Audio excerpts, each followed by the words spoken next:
Yeah, I think we are. Okay. See you guys Thanks. Monday. Okay, I think we are good to go, guys. All right, excellent. Well, let's go ahead and get started. Want to welcome everybody. Thank you all for being here, and thank you to everybody who is watching on YouTube. Want to welcome you to the November edition of the City of St. Charles School Board meeting. It's been a year so far, hasn't it?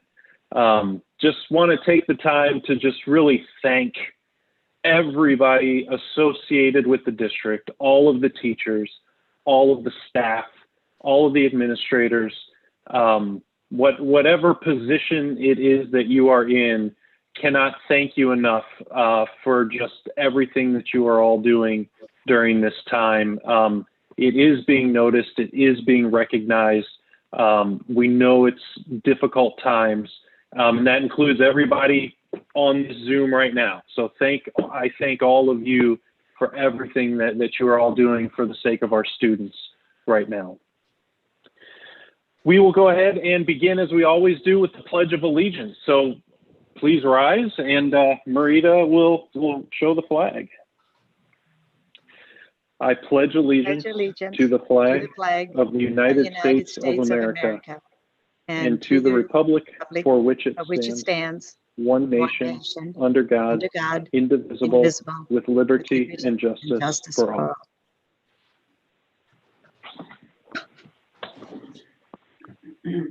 All right. Item 3.3, Superintendent Summary and Comments. Dr. Seifert, I will turn it over to you. Thank you, Mr. Keene. I've got quite a list here that I want to get through, so we'll get started. I want to welcome everyone to tonight's Board of Education meeting. We are obviously on Zoom and on YouTube tonight, meeting virtually. Very quickly, happy Veterans Day to all of our veterans. Thank you for your service. Several of our schools had very neat and inventive ways to celebrate during this pandemic, our veterans. I was able to go to several events throughout the district. We had a lot of drive-through events where veterans could still get honored, and it was really, really neat to see. So thank you, veterans, and happy Veterans Day. Our latest Bet and Talk podcast episode featured Miss Julie Williams and the Lincoln Lions and their success leading up to being nationally recognized as a blue ribbon school. We've talked about that a few times at our Board of Education meeting. And starting tomorrow, there's a virtual ceremony. Everybody has gotten the link. Thank you, Chris Bennett, for that. And they're going to be nationally recognized as a blue ribbon school virtually tomorrow. So way to go, Lincoln, and we're very, very proud of you.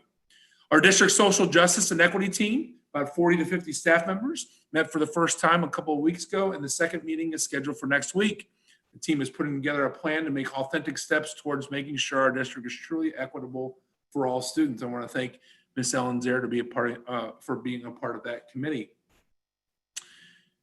Second semester decision for learning, either in person or virtual, has been submitted by families. We want to thank our families for making that second semester choice. The collection of data and staffing for next semester is taking place with our HR staff and our building principals. We understand that some parents, families are not wanting to make a decision now for next semester. However, we must have the choice and the data now in order to have the proper staffing in place for next semester. We take pride in the fact that we are continuing to be able to offer a choice in learning format for our families, serving students in person and virtually, and that is because of our great teaching staff. Thank you to them. We appreciate everyone's understanding and support as we work to accommodate all families' learning needs for the second semester.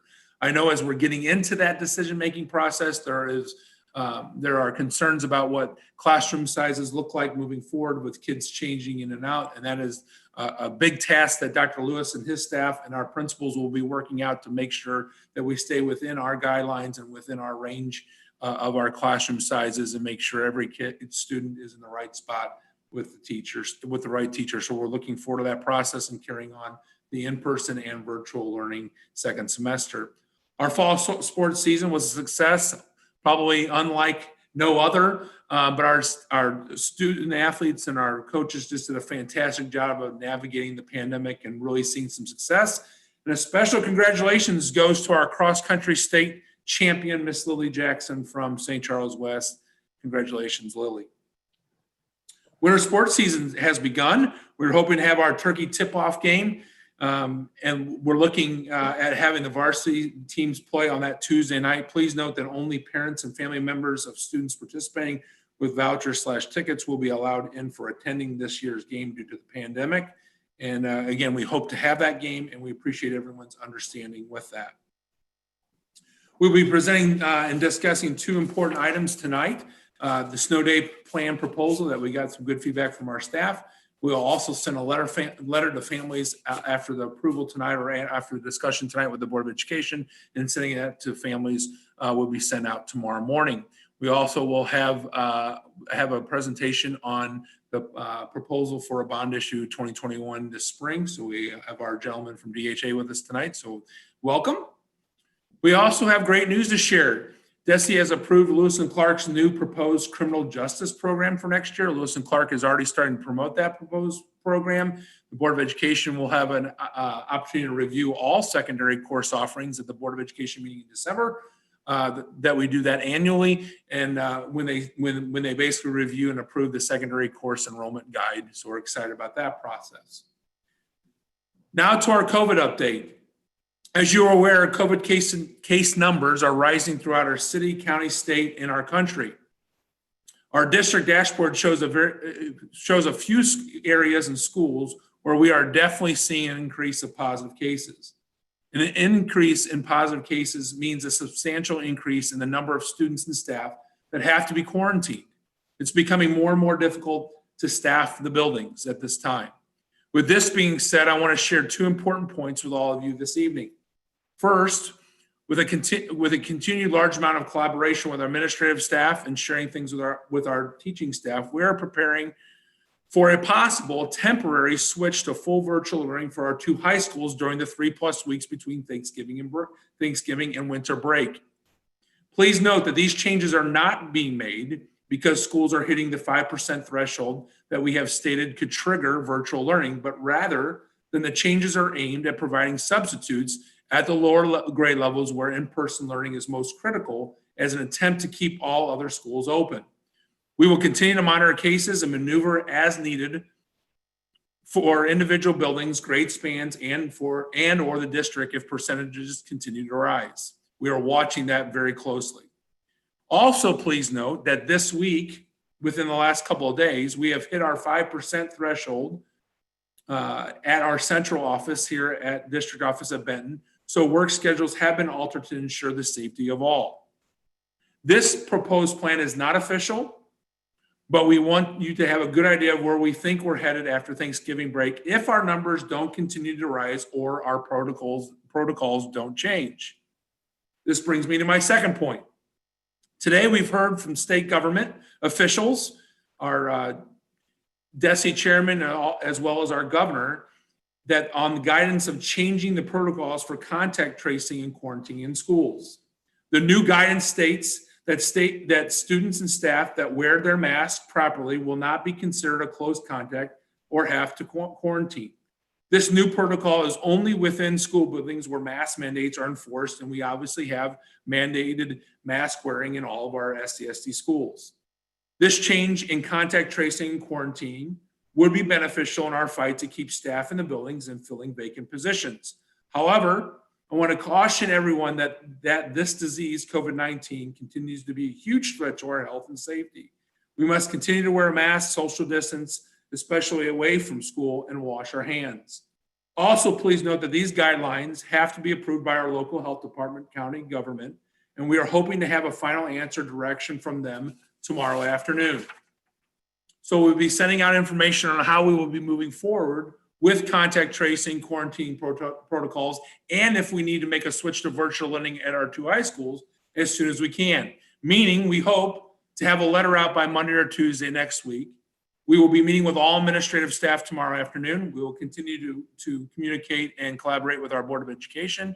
And we just want to tell people at this time that we thank you for your continued support and understanding and patience, and we will continue to communicate with you fully. I want to continue to thank the Board of Education, staff, students, parents, and community members for all their continued work, support, and dedication to the SCSD. We are all essential in this journey. We're in a specifically challenging point in this pandemic as I speak. We are masked up, social distancing, teaching, learning in a variety of ways, contact tracing, quarantining, and communicating in different formats. Let's continue to show understanding, patience, grace, and support as we navigate this uncharted school year together. We will only get through this time united together. Let's stay positive and focused on moving forward. Now is the time for all of us to do our essential part. Thank you. Ms. Keene? I have a question. Yes, ma'am. For the, I know you've explained this to me before. Explain it to me again. When you said about going virtual, perhaps after Thanksgiving, what does that mean? Does that mean going online, or does that mean all access, or what does that mean? Good question, Marita. So currently at our high schools, we're on an all access plan. So you are either virtually at home or you're in the classroom and you're and learning and connected to your classroom. If we feel like we are having a very difficult time through December, basically, to be able to staff the buildings and keep it open due to quarantining, we would change to full virtual, meaning all of our high school kids would be at home virtually learning, connected with their teachers. Does that mean online? Online, that's what we're talking about, yes. And again, the key is temporary.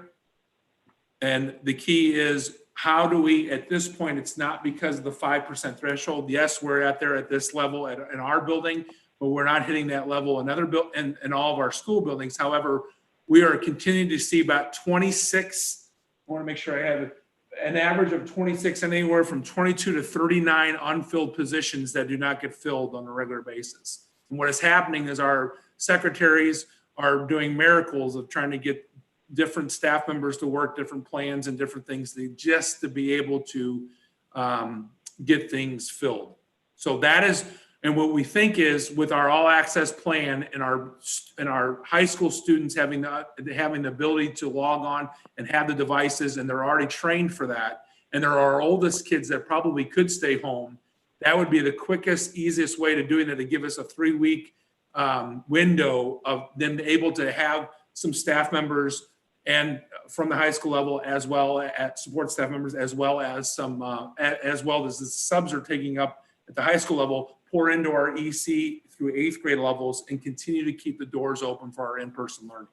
We want our in-person learning going, but it is becoming more and more difficult. Not saying that, again, the governor and our DESE officials came on today and said that quarantining and contact tracing is changing protocols because of mask wearing. We believe in masks. We believe in wearing those and mandated.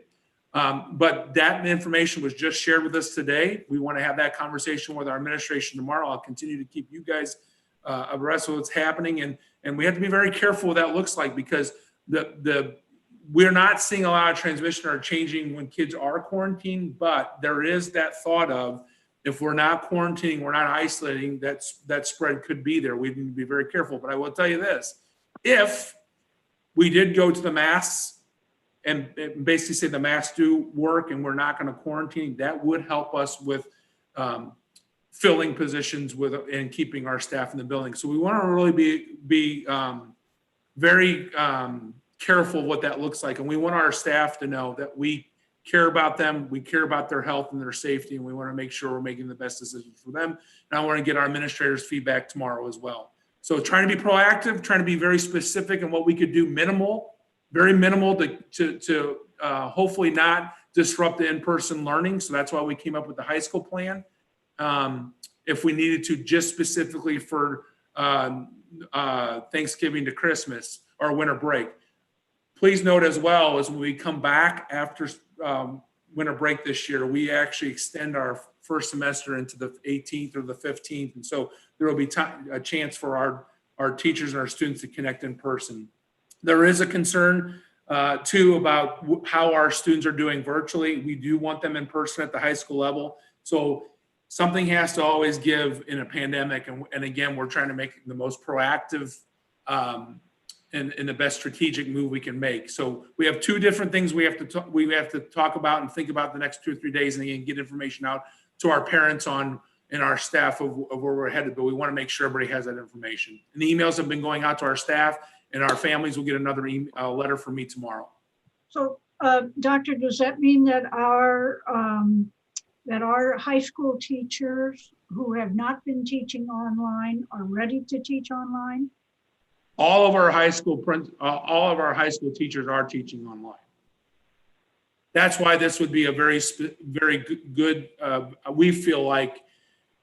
Well, let me tell you something. Anytime you have to change a learning format, and our high school teachers are obviously doing both virtual and in person, and so I don't want anybody to think, oh, he thinks, oh, that's easy. None of this is easy. None of this is easy. This is a very, very hard time for our teachers, and we fully understand that. We just love and support them and what they're doing for us. But what this does, though, is we believe the high school teachers, with the equipment that they have and what they've already been doing for teacher or students, and students all have their devices that are already logged in. Even if you're in-person students, a lot of times they're already connected to the Zoom call. If they've been quarantined or if they've been out for anything, a lot of those kids are already connected. And so that will be as seamless as possible because they already have the devices connected. And so our teachers would just go to full online learning with our students. Again, I'll give a quick shout out to the all access. My daughter had to be quarantined, and I picked her up from school. She came home, she logged right onto Zoom, and she continued her class. It was pretty amazing. So I love the fact that we can do that again, and understanding that it's a challenge for the teachers to do it, but I as a parent, I love it. Well, I guess I'm making the distinction, here we go again, between all access and online classes, because we teach online classes entirely differently than all access. And so that's why I want to make sure that if we're going strictly online, that our teachers have that capability. I mean, after all, some teachers have chosen not to go online, so to speak, to teach strictly online. Some have chosen to be in the class with video conference, so to speak. You know, and that's what I'm just trying to make that remark. And I'm concerned about the transition. That's all I'm saying. And Dr. Malone, I just want to make it clear too, that at the high school level, all of our teachers are teaching online and in person at the same time. So they have that online connection with kids and capabilities already. Okay. That's why we're hoping it's not going to be K-8 that we have to go into virtual. Okay. And we're at a pretty key spot right here in this pandemic. You guys see the numbers. We feel comfortable at this point, at least I do, in terms of what our percentages are within the 5% threshold. Our highest amount right now is 2.6% at our high school levels, and 2.5. So we're just about halfway to 5%. We hope we're not going to get near that. So this is not about the amount of COVID cases we have. It's about all the quarantine that is happening, and we just can't sustain keeping buildings open. For instance, today we had, and I'll obviously keep it very, very confidential, but we have one teacher today that tested positive, and it really kind of wiped out like 5 or 6 staff members. And that happens. Yeah, and it seems, from a state's point of view, it really seems strange that as cases are increasing, they're wanting us to lax the quarantining. To me, that just doesn't feel right. I understand wanting to keep kids in school, and I think we, as much as we can. This is just one person's opinion, but I kind of think keeping the quarantining, I'd almost rather have the high schools go virtual so we can keep the quarantine in place and just keep potentially more people safe. But I know there are risks and benefits either way. So the specific steps are, just so everybody, it's very transparent. We have a meeting tomorrow at 2:00 with our administrators just to go over all the possibilities. They have all this information, but we want to do it on a Zoom call with them. I'm meeting with the health department again at 3:00 to see what their stance on this is going to be. because even though it is obviously our governor and our DESE officials, it's a guidance, it's not a mandate. So the health department in each county has the right to say, hey, this is what's good for our county and what we're going to do. So we're going to get that about 3 o'clock tomorrow, and that information will be shared with you all as well as administrators, and then hopefully by Monday or Tuesday we can make a decision. I believe at this point, central office team members, please chime in. I think something has to give here strategically. I hope it's not very long, but either the 3 weeks of virtual at the high school level, that's not going to be easy, I know. And believe me, there's concerns about our students struggling virtually, and now we're saying they all have to go virtual.22 there's an issue. I get that. But we just simply can't continue to go the way we're going and have 22 to 39 positions that are being unfilled every day. And that's pushing our teachers and our staff limit as well.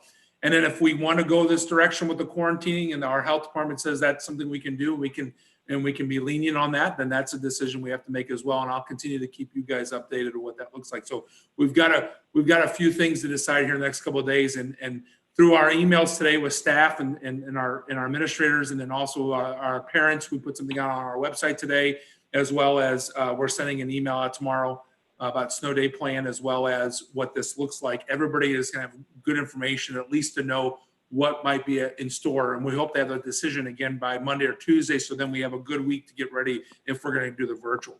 I don't want to do anything. I would rather just keep doing what we're doing if we could fill the positions, and we're just really having a tough time. And I always say this, whatever we do, it's because of our teachers can get it done. Our staff is getting it done on a daily basis. So Jason, Sorry, go ahead. no, I didn't mean, No, please go ahead, please. our high school teachers, all of them are all access teaching. Yes, So, ma'am. so when if they go to complete virtual teaching, they've been doing this from their classroom where they had access to a lot of the materials that they needed for their instruction. Will they be able to go into their classroom? Even if the Yes, students ma'am. are there, they can Yes. teach from their classroom? Yes, they would teach from their classroom. There are about 6 or 7 things that we're looking at to structure this that we want to talk to the administrators more about tomorrow, and then we would put that out if that was part of the plan. But yes, we believe they have the setup in their classrooms, and that we would like for them to be in their classroom doing that instruction, just like our other virtual teachers do. But again, I just want to reiterate, and we're seeing it here in this building. Let's be very transparent.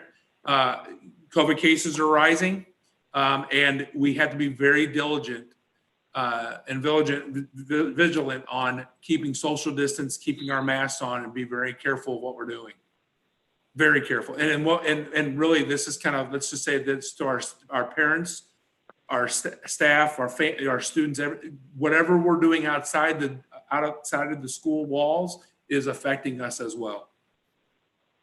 There's also been conversations with, let me just kind of give you this thought too, and board, you've seen the information, but we got great feedback from our staff on a Google form that we filled out of positives and negatives and things that they've been working on, or the staff wanted to share with us. And we've heard those concerns, and we've kind of put them in themes, and are having individual conversations and group conversations.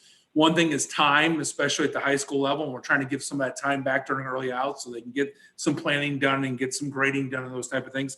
And then we have a shared leadership group at our high school level that would like to see us restructure the all access schedule so they would have a little bit more time per week to get some things done. And not necessarily do we know we're able to do that, but we're going to look at it because of our instructional minutes have to be there at the end of the year. And if you guys approve our snow day plan, we do have some built-in days there that we're going to use as well. So time will get tight, but we're doing everything we can to listen, get feedback, and hopefully directly help enhance our staff members and students at this time and what they're doing. I can't stress enough what an unbelievable job our staff's doing. From our nurses, I mean, I hate to even name them, but nurses, secretaries, support staff, custodians, teachers, paras, clerks, transportation, food service, you name it. Everybody is doing their essential job, and it's amazing to see. But we're at a critical point right now. We truly are. Any other questions for Jason? I just think you just, I'm sorry, go ahead. I have a yeah, question. so, oh, go ahead. No, go ahead, Ellen. Okay, as for the COVID spread, is it spreading substantially within a school, or are all the cases from community spread? Ellen, that's a great question. Really good question. Some of it is perception. It's hard to tell for sure exactly where the spread is. I will tell you from my perception and I see Julie McClard is doing an excellent job of handling all of our student cases with our principals and contact tracing and quarantining. Rodney takes care of all of our adult cases and our staff cases. So I see all of that. And I would tell you, out of all the cases, there's probably only a handful, or not even a handful, of spots that I would say, Ellen, that I would say, yes, it looks like there could be a spread in a classroom.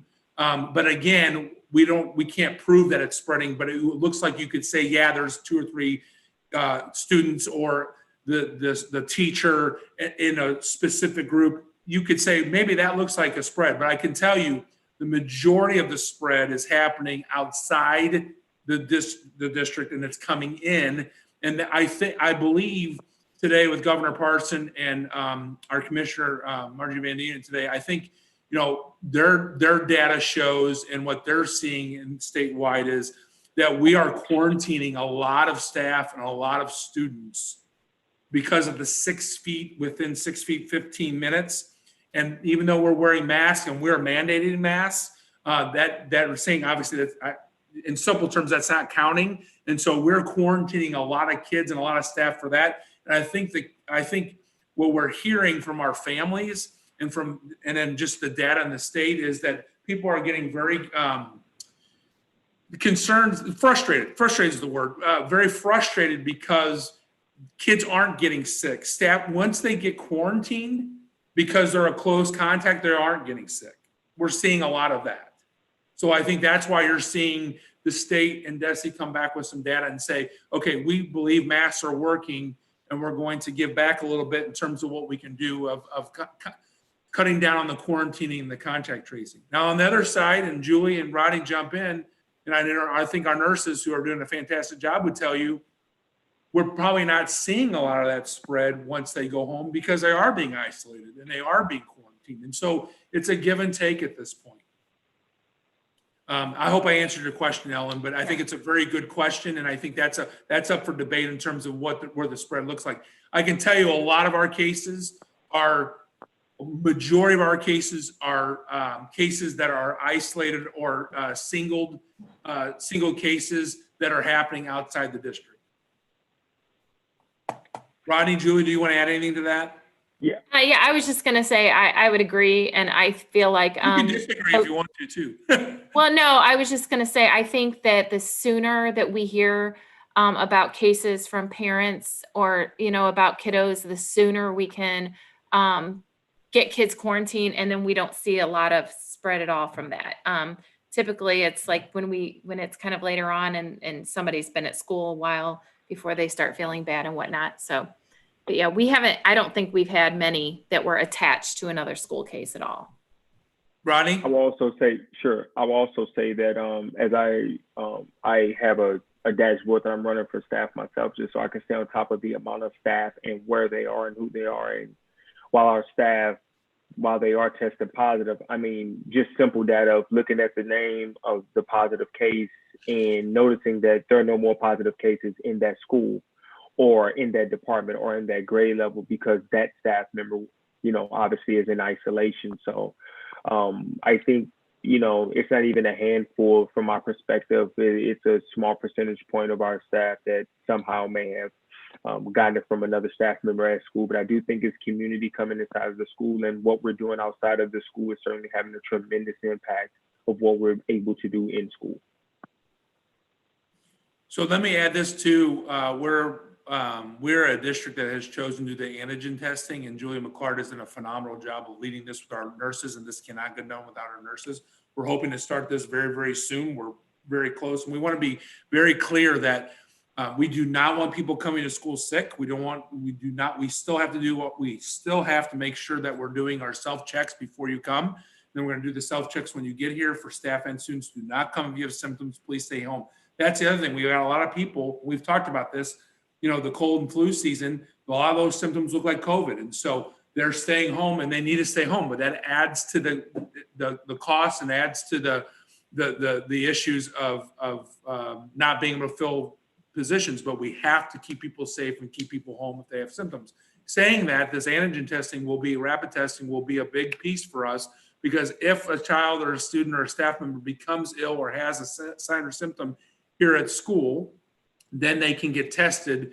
But I want to make it clear, if you have symptoms, and even if you come back, even if you have a test and it's negative, you have symptoms, you still will go home for that day, just until 24 hours up. I want to be clear of that. Well, it could be flu, or it could be strep. It could be other stuff that's contagious. So we are doing everything that we have been given, and our staff is doing a fantastic job of trying to keep us here. But we are at a critical point again. We'll get more information tomorrow from the health department. We're going to work with our principals. Board members, I'll be back in touch with you, and then we will proceed with getting communication out early next week. If we want to do a proactive 3-week virtual, all online learning for our high schools, to see how that helps us with vacant positions, or do we want to move forward if our health department says, yes, we're going to change the protocols, and if we're going to go ahead with that as well. So some decisions coming up. And again, I know some people are really concerned about what next semester looks like. Again, we're going to do our best to make sure that the transition is seamless for our K through 8 that are separate in person and virtual. And if you're coming back, you're changing. We're looking at those numbers, and we're going to make sure that our ranges and our numbers for our in-person are within what we've said they are for our policy, district policy, and keep them with those numbers. So I know that our staff and our families and even our students, I know that right now, emotions are high, we're concerned, and we're going to be as transparent and move as fast as we can with communication and do the best we can to serve and keep people safe at this time. All right. Well, thank you. Thank you for that update. And one of the things that I heard there as well is that the contact tracing and quarantining processes that we have in place are working. So again, Rodney, Julie, thank you so much for leading those efforts. And again, thank you to the folks in the schools doing all that contact tracing as well, because it sure sounds like it's working. So thank you all for that. Josh, thank you. I just want to say this too. Shout out to our principals and our nurses, but there are days where that's all they do. We have one principal that was by himself today at a high school level because of quarantining and other things. And there were case after case that he worked with today. And again, it's all that contact tracing, and we haven't stopped that. We got the announcement from the governor today, but we wanted to make sure that we have the conversation with you all tonight, with our administrators tomorrow, and then also make sure our health department's on board before we make any decision. All right, thank you. All right, we will move on to item 3.04. Board communications. I happen to have one. Leslie, I don't know if you have any others.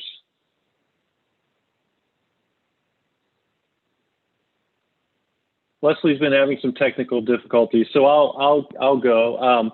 And I will say we have received a few concerned emails with people about the COVID situation. So we appreciate hearing the concerns of the public.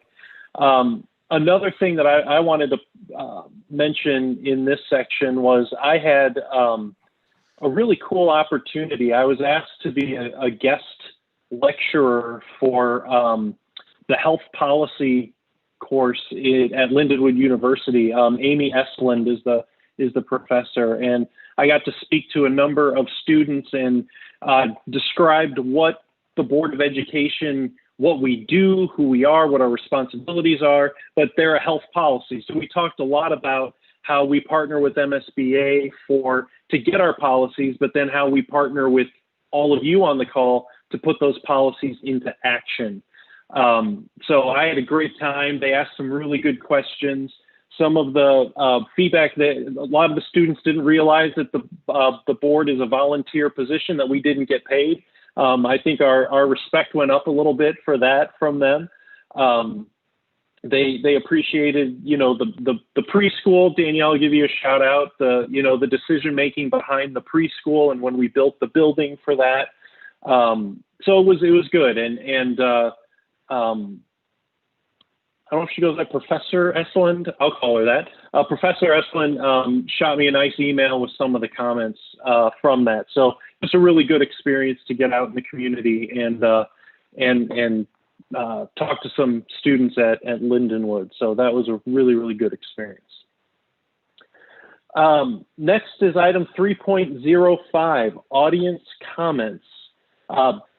So all regular and special meetings of the board shall be open to the public. Since the board desires to be a good listener and be responsive to the community, persons desiring to address the board may do so during the time so allotted on the agenda and according to established procedures. During the audience portion of each board meeting, patrons, are invited by the president to speak for or against any proposal on the tentative agenda or on any other school concern. The individual is asked to identify him or herself, limit comments to a few minutes, and avoid discussing personalities. The president reserves the right to limit the number of presentations and/or the length of comments. At the discretion of the president, patrons may be recognized at other times during the board meeting. The board is very interested in audience comments. According to board policy, members cannot respond during the actual meeting. The board will listen to and research all audience comments. If necessary, additional follow-up will occur through district administrators. We do have one audience comment from a parent in the district, Michael Armstrong.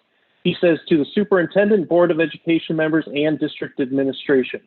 This morning, I emailed a long letter to each of you.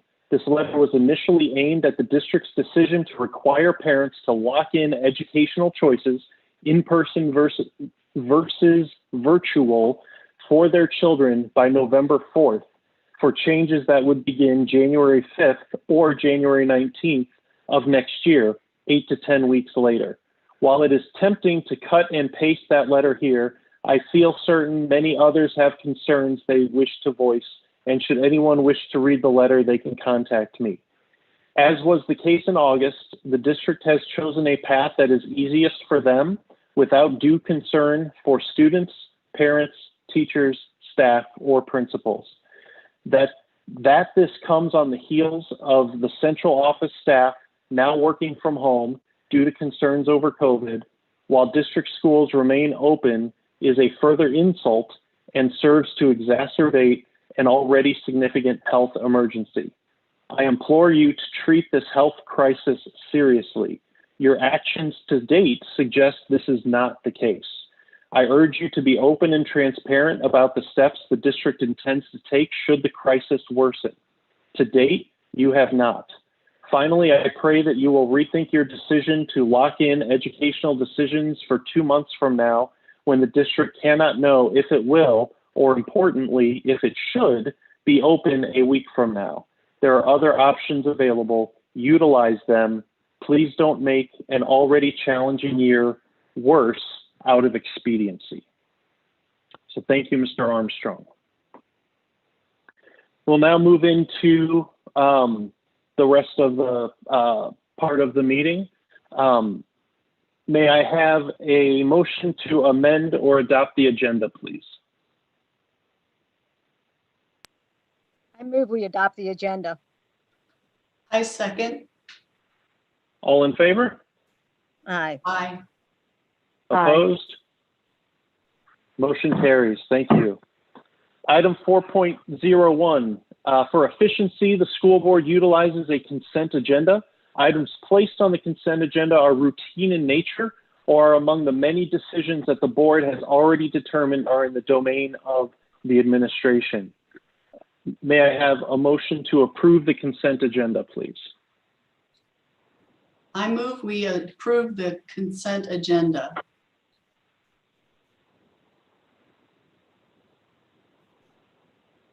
I think Lori's trying to second. Yeah, I'm, Lori seconds. I read her lips. All in You- favor? aye. Opposed? Motion carries. All right, item Hey. 6.0. Oh, yes, sorry. Josh, can you guys hear me now? Yeah, Now I can, yes.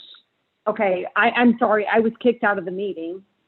And then I got back in a couple times, but I was muted. It's been a real cluster here, so I apologize. I would like to go back to Jason's comments. I was trying to jump in, but nobody could hear me. Oh, I'm So- sorry. Yeah. No, not at all, not at all. It was a technical foul, but I didn't know, with the rules, can I go back and say something around the superintendent's comments, or is that something I should wait and do later? I can contact Josh personally. I don't know how to do that. Or Jason, I mean. Yeah, I think given the technical difficulties, we'll make the exception. Well, I just want to state for the record that it seems like, and I don't want to say the easy route because that sounds condescending and I don't know, somewhat cynical, is that the idea is that our high schools go virtual. Our high school students are struggling crazy. And so I just want to make sure that if we do decide to go virtual, that it is last case scenario, that it is without a doubt that our staffing issues, because I don't understand why our staffing issues are so exacerbated at the high school level where our elementary schools can remain open. I don't understand that discrepancy, whether that means moving staffing around. Because this idea that teachers are equipped to go virtually is one concept, that they're equipped. But the second concept is, are students learning? Are they advancing? Are they doing what they need to do? Are they engaging? And the answer to that is unequivocally no. So I just want to make sure that we are maybe examining our staffing needs and doing what is best for students. And that's really all I have to say. I really did try to say that way back when it was time, and I just didn't have the capability with technology. So that's all I have to say. Yeah, thank you, Leslie. And I guess, Jason, please clarify. It's my understanding that it's really the staffing issues are district-wide. It would be by closing the two high schools, we'd be able to funnel more resources to the lower grades. It's not that there's a particular loss in one or the other, but I could be wrong with that. Well, except our lower grades seem to be functioning much more appropriately than our higher grades. So my question becomes, is this advantageous? Are we doing this appropriately? Well, to that question, and I think I already put it in my comments, but we're at a critical point. This is not something we want to do. So yes, we are at the last point of what are we going to do to staff the building to keep in-person going? And we feel like our high school teachers are probably the most equipped, maybe that is the phrase I should use, to be able to switch to virtual. Again, we're not talking about long-term, we're talking a short-term to hopefully help the issue of, and our students at the elementary level are struggling as well. And so it's about being able to basically have some staff members come down, hopefully some support staff. And then there are some subs that we could use then at the high school level to come down and hopefully shore up our gaps at the elementary level at this point as something that we're looking at. And again, we have not made this decision. We're having, again, step-by-step conversations with our administration. We're letting our staff know, and we're letting you all know. We also have to see what's happening with quarantining protocols. So this is a step-by-step process, and we're going to do everything we can to vet the situation and make the best decision possible. But this is a dire situation. Understood, but what I don't understand is why the trickle down? Why not the trickle up? I mean, we are talking about students that are preparing for college, that are preparing for the next step. Because our older children at this point can be at home, And if we have our early childhood and our 8th grade students at home, then it's going to affect your families and your adults, and they will not be able to go to work. And and we're looking at a situation that is hopefully the least minimum issue to get through a really tough time. I don't want to do any of this, but if I'm not proactive of looking at some of this and thinking, okay, we might have a little opportunity of 3 weeks to strategically maybe really help this situation. We believe at this point, it's not a great thing, but if we had to do it, it's our high school students that could probably do it better than our elementary students. And we would think at this point, our early childhood through our 8th grade, our youngest children, to still be able to be in person at this point. Well, I would like to think that if we get to that point where 100% virtual is the only option, have we also considered some sort of hybrid option where these high school students can be in the at least 1-2 days a week? You'd still have to have the teachers. It's still the same amount of Staffing question. Yeah, I just am not capable of getting on board that sending high school students home for weeks at a time is optimal. Nobody says it's optimal. Nobody No. said it was optimal. Nobody like it is. It's certainly a situation where if, as a superintendent, if I'm not looking at proactive ways to keep our doors open because of quarantine, because of the lack of filling positions, if we weren't doing that, I wouldn't be doing my job. Nobody's saying this is optimal or good. It is simply an option that we have to look at.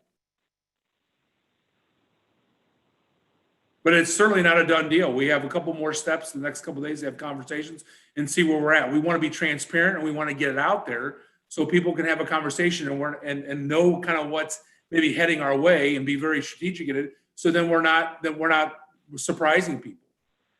This is not something we want to do. Okay. But I would bring it to your attention if I didn't think it was a dire thing at this point to talk about. All right. I apologize for my dogs barking. Oh, you get to be on Ellen. My apologies. No, I'm sorry, Leslie. Did you have one more thing, or are we good? No, I think it's good. It's not that I don't hear what everyone's saying. It just seems like the high schools get a short end of the stick quite often. And I'll leave it at that. Okay. All right. Thank you. Thank you, Leslie. Can I say that just to this point, Leslie, I just want you to know, we, just like I do with communication, we will be in touch with our administrators. We're going to get information from our health director and our health department, and you all will certainly be part of those conversations and emailing and all, well, hopefully not through the weekend, but we will have conversations, and we will certainly make sure that your guys' every voice is heard before we make that decision from the board aspect, just so you know. This is not easy. These decisions are not easy, and we don't want anybody to be the short end of the stick for anything. We're just trying to make the strategic move that makes the most sense to keep our doors open in person.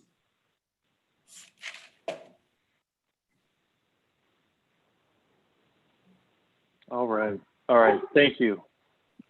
Item 6.01, snow day plan proposal. That is me. Chris, do you mind sharing the data?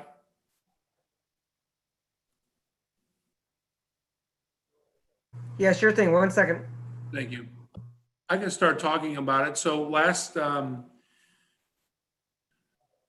meeting, we discussed and brought to your attention a protocol or a proposed protocol for snow days where we would strategically hopefully use up to 5 days, what we would call AMI days or virtual learning days at home during snow days, and or 4 days. And we talked about why we could use those, so we have extra hours that we could use.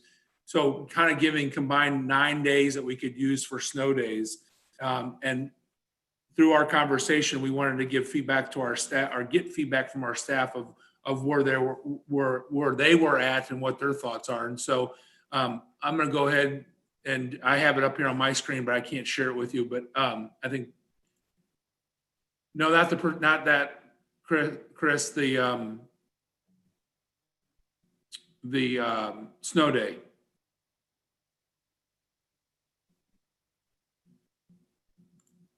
So I have it on my screen, and basically we just asked for their position, to tell us what their position is.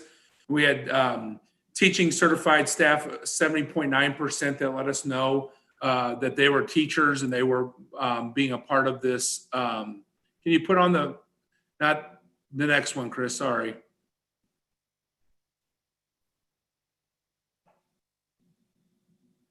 Probably be better if I just wait so you can see it. There we go. So basically it was just a simple survey of my position is, you can see 70.9% of the people were teachers and certified. And then obviously there were the other people identified as the other staff members, but the majority of it was from our 70.9% teaching staff. Can you scroll up just a little bit, Chris, or am I able to do that? Thank you. So then it simply said, would you be willing to accept the utilization of AMI days? And we gave them that whole protocol of what that looked like. And we're at 82.8% that they would like for us to try using those AMI days. We clarified in that protocol as well as what did setting up or ahead of time look like. And basically all that is making sure that we would call the AMI days ahead of time, just simply because we need to make sure everybody's taking home their devices and their Chromebooks and being able to do it. Yes, it is a 6.5 hour day of learning, but it is not screen time for 6.5 hours. And all of our teachers, virtual, in-person, all access, will follow their schedules and work with their kids. But there will be a lot of focus on I don't want to say task completion, but things for the kids to work on independently, but also get a little screen time and with their teacher, but also get some pre-recorded lessons from their teachers as well. But a lot of that will be learning that's facilitated from the teacher that the student will do at home. And so we have up to 5 days that we can use for that. And then we will have 4 days if you guys will approve it, which I think you will, because you've been talking about the 4 days, because that's a big deal. I don't want anybody to not think that's a big deal, of basically using 4 days if we think there's inclement weather and we need to call the day pretty quickly, that we can all stay home that day and be safe and not have a learning day. Central office team, Dr. Tormel, am I missing anything with that?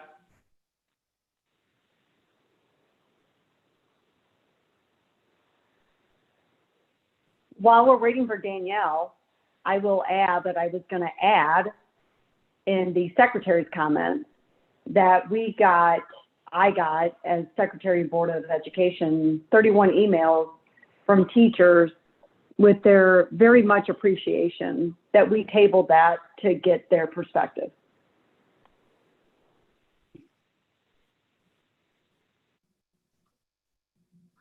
I'm wondering what percent of the 82 point something percent who said they wanted to do it are actually teachers.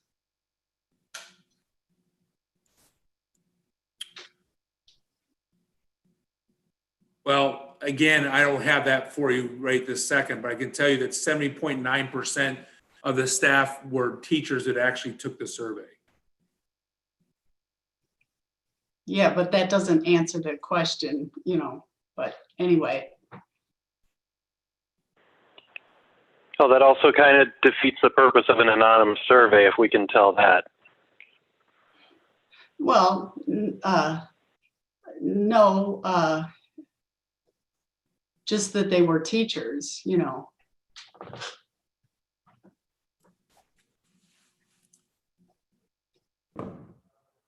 Did we ask Any other on the survey? I didn't hear that. Did we ask what position they were on the survey? Yeah, I just went over that. It said my position is, and we had 488 responses, and 70.9% of them said they were teacher or certified. Oh, okay. That answers it. Then that answers the question. Well, to Ellen's point, I don't know if I'm answering her specific question, but I'm saying there's 70.9% teachers who took the survey out of 480 people, and then 82.8% said that they will be willing to try the AMI days. I think it's still overwhelmingly positive.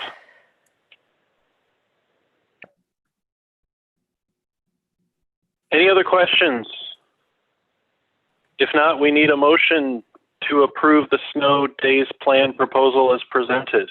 I make that motion to approve the snow days plan as presented. I second. All in favor? Aye. Opposed? Motion carries. Notice of annual school election. Josh, can I say this too? Dr. Tormla, I was asking her if she had something. I think she had technical difficulties. So I just want to make sure. Oh, sorry. I didn't want to think she was hanging out somewhere else. I think we couldn't hear her. Sorry, Danielle. I don't think my mic is working. Make the Now it point. is. Is it Can we working just- now? Sorry. Yeah, so we'll hear from Danielle if she has something, and then Leslie. Oh, no, Danielle's good. Okay, Leslie, go ahead. No, I was just going to say, like, can you imagine being a virtual teacher right now? I mean, these difficulties are just ongoing and consistent and like, I mean, really, can you imagine being a virtual teacher? And this is why virtual education has got to be our extremely, extremely last resort. It's just, it's so obvious how difficult this is. How difficult it is to even have a Board of Education meeting. I mean, this idea that just, oh, we'll just send everybody home. I mean, it's got to be our last resort. It just has to be. That's all I have to say. And I don't understand. I truly mean this. I don't know how clearly I can say it. I am not taking this lightly, but if I did not have proactive solutions to major issues, we have to look at things to continue to keep the in-person integrity and in-person learning going. This is, I can't keep saying, I don't know what else to say to tell you that I know this is a dire situation.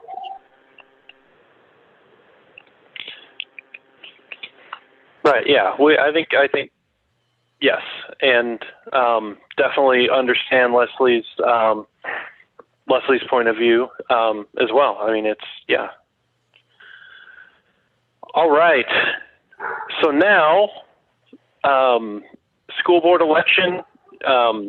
Is this you, Jason, or you want me to talk to it? You're muted. Yep. You're muted. Yeah, I know, dang it, I hate when that happens.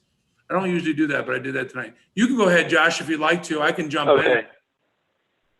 Yeah, so this is just our annual notice that the next school board election will be 4/6 of 2021. We have 2 open seats, mine and Ellen, and interested candidates can begin applying at 8 a.m. on December 15th with Kelly, and then all the way till 5 p.m. on Tuesday, January 19th. And they'll put their little folding chairs with candidate 1 through 10 in the hallway like they do, and then we just finished one election, and now we're already talking about another one. So, yeah. Josh, any questions? Yeah. Yes. Josh, if central office is where people can go to sign up for the ballot, but if things change in central office, can people go to central office? Our building is open. Oh, okay. I'm here every day. We have staff here every day. We are just strategically scheduling people at this point working in this building because of where we are with our threshold deposit cases. But we are here. We are open. Okay. I think Kelly she can speak to this. I think she is tweaking the chair system just a little bit because of the pandemic. I let her talk about it, but we are here. We are open. Okay. I promise you that. Donna, I will probably have half the chairs I usually have set out and spaced apart. And I will also have the capability of people being able to call to make an appointment. Should we be closed because something changes with the pandemic or something goes on. So all of that is listed in my outline as well, that is attached to this agenda item. All of the specifics regarding filing. Okay, thanks. Can I make a motion? Yes. I move to approve the notice of the annual school election as presented. I second. All in favor? Aye. Aye. I think the Opposed? dog agrees. Yeah, the dog agrees. That just guarantees a spot on Ellen DeGeneres' show. That's it. All right. 7.02 subpay. Not sure who's Yeah, I taking can- this one. That's going to be Dr. Lewis.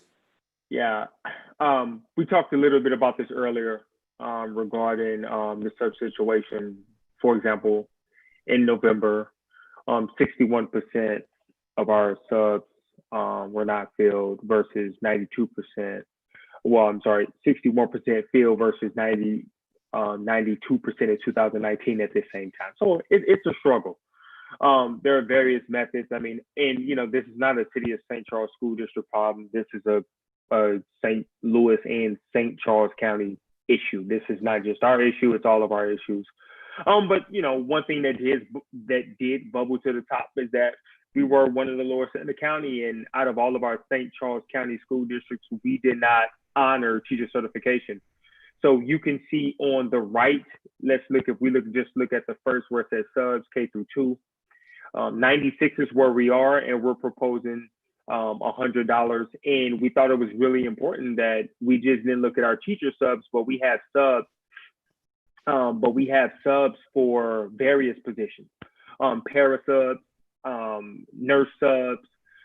So we thought that was important. The second thing that I think is really important is that we have health clerks that act in a nurse's role in case a nurse is not absent, and we wanted to compensate a health clerk an extra $30 a day for covering. We know that they're not a registered nurse, and we understand that, but we do think it's important to compensate them for stepping in that role.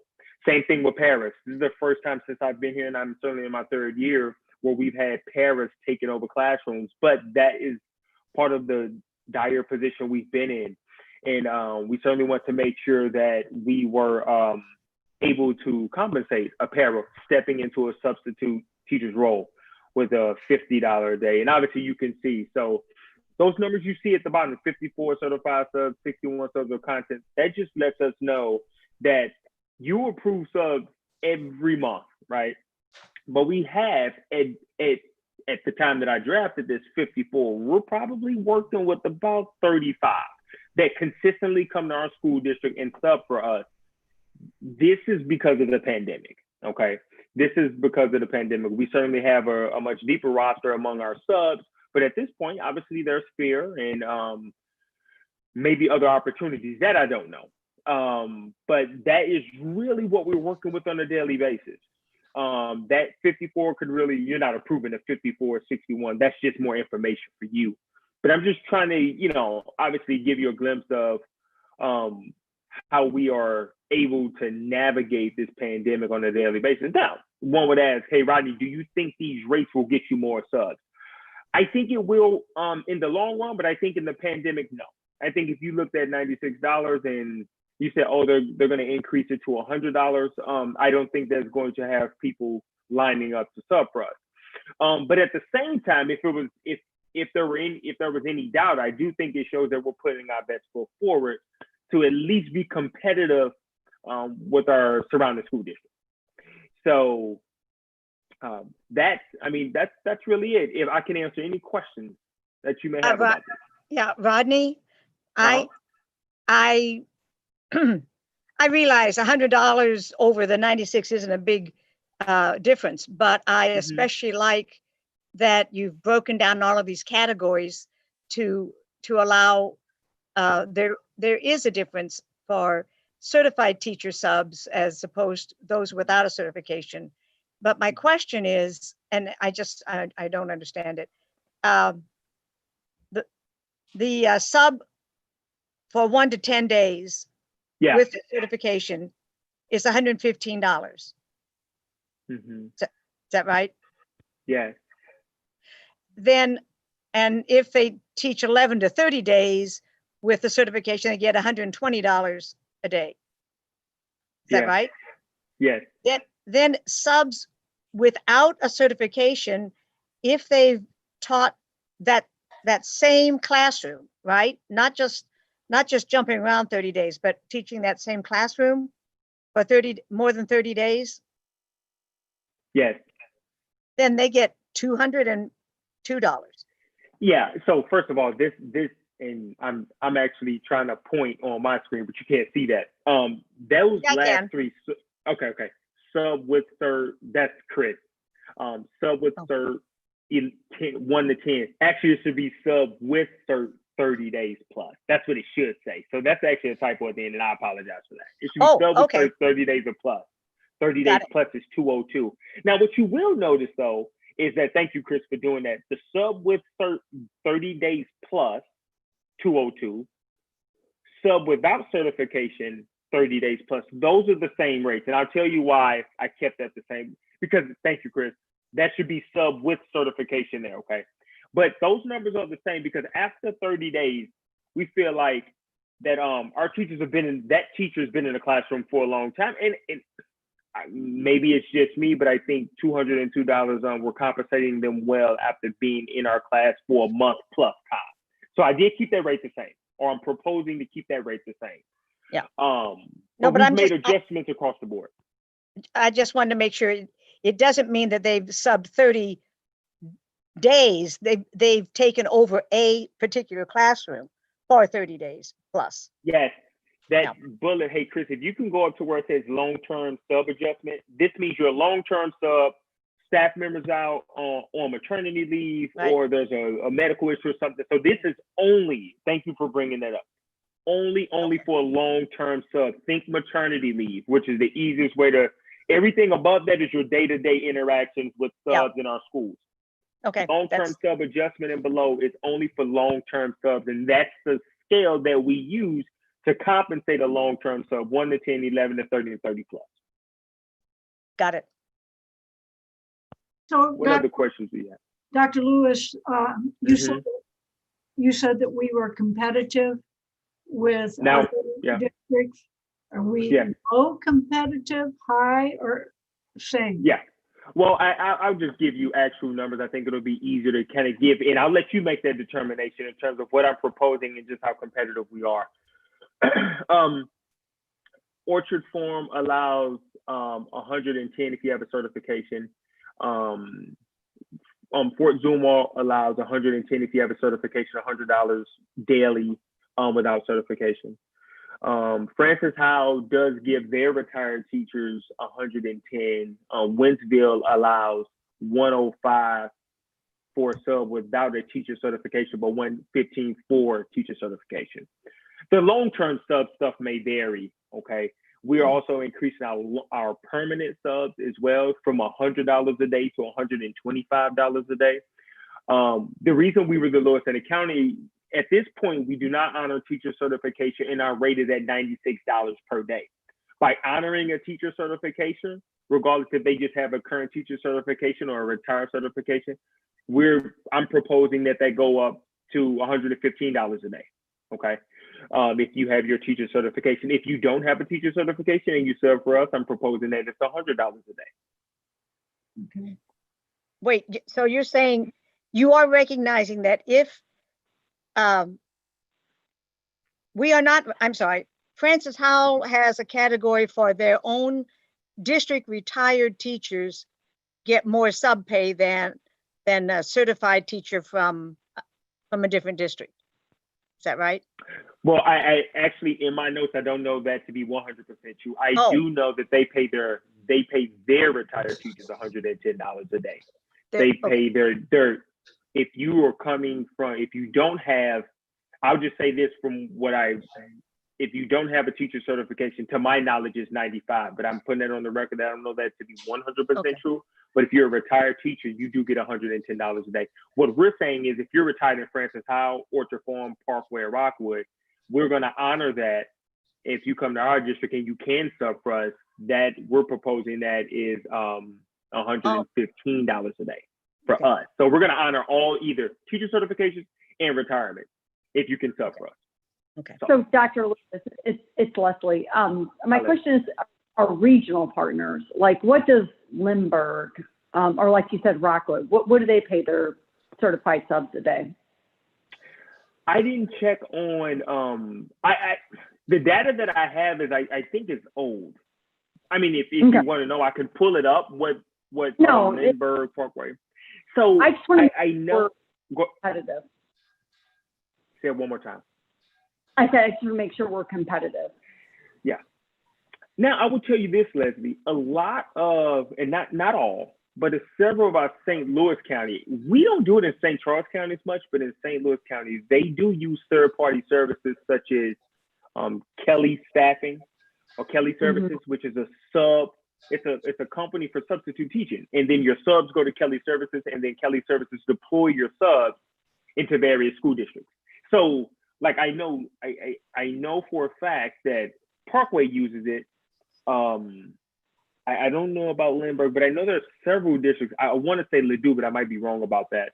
They use these services, so it's a little bit skewed because they don't take care of it. A third party does. Is that something we would or should think about utilizing, or is that redundant? Well, yeah. Well, I think that's a good question. I think that if we were not in a pandemic and on average last year, we were filling our subs. I mean, we were filling our classrooms in the upper 90s, 95, 96. We had some 92 days. Certainly in the pandemic, it's an anomaly. I think we have a really good system in HR and Debbie Wilcox and working with our subs, and it's a more personal relationship. I think our subs feel a personal connection to our school district through Debbie Wilcox. I think our subs are loyal. I really do. I know we're constantly bringing, like we brought 7 today, we brought 7 last month. And we know those are hit or miss, but for the most part, our classes are being filled. In the middle of a pandemic, I will admit it's a bit of a challenge because they're afraid and they have their reservations as well. I don't think we're ready to jump into that, and I don't know how cost effective it will be for us. I think, Rodney, I don't think going to an outside agency, just thinking how we used to do busing, for example, when we went to our own bus service and we were hiring our own transportation, and we had our own transportation departments, more work for us. I think it's maybe more, also we found it was more cost effective, but like you said, there is a feeling of a personal connection rather than going to an outside agency where we have no control and they simply start sending in the subs. I would not want to see an outside agency. I think, I know, as you said, right now, everybody's struggling, but with the modifications you proposed right here, I think we're competitive. And I think still going to be work for you and your department. I'd rather keep us. And I don't think anybody wants to go to a third-party agency necessarily. I'm just saying if it opens our market, if it opens our avenues to qualify candidates, that's a different story. I mean, yes, if we can keep it in-house and we're getting all these qualified applicants and we're getting all we need, awesome. But if we're getting to a point where looking at opening up our recruiting system can benefit us, I mean, I would argue that that's something we should consider. But maybe that's not the case. And that's why I'm asking Rodney if it's something we should do. And at this point, he's saying no. But I'm just saying, future, it's something to consider. Sure. Hey, can I jump in for a second? To your point, Leslie, I think it was a good point. I just wanted you to know that in my HR days 3 or 4 years ago, I looked at Kelly Services or third parties as well. And at that point, financially, it just didn't make sense for us, as well as, and I'm not talking bad about it at the end of these services, but what happens a lot of times is They simply would just rehire the people we already have. Gotcha. And we've seen a lot of that. And it doesn't mean it hasn't worked for Parkway or a couple other places. But I remember because when my first HR conference, I was like, oh man, I'm going to look into this. And I came back and did some real kind of digging into it. And it just didn't make sense financially for us. And we really felt like the pool that we had would be the pool that we were using anyway. They would just rehire our subs. So that was but we do use third party. We have used third party for specific things, specific people like nurses and things when it's hard to find nurse subs. So we've used some of that as well. I just wanted to throw that in there. So. Thank you. Yeah, that's a good point. We're not totally opposed to it. When we've needed speech pathologists, for example, we've used third party agencies sometimes and sub nurses for sure. So that's a great point. Well, I'm all for paying subs more. I'm 100% for it. We feel like it's a critical point where we need to do something. Absolutely, yeah. And we've got to remain marketable. Absolutely. So I was trying to jump in every now and then and realized I was on mute the whole time, so I'm embarrassed. No, good conversation. It sounds like we're ready for a motion. I move we approve the sub pay as presented. I second. All in favor? Aye. Opposed? Motion carries. All right.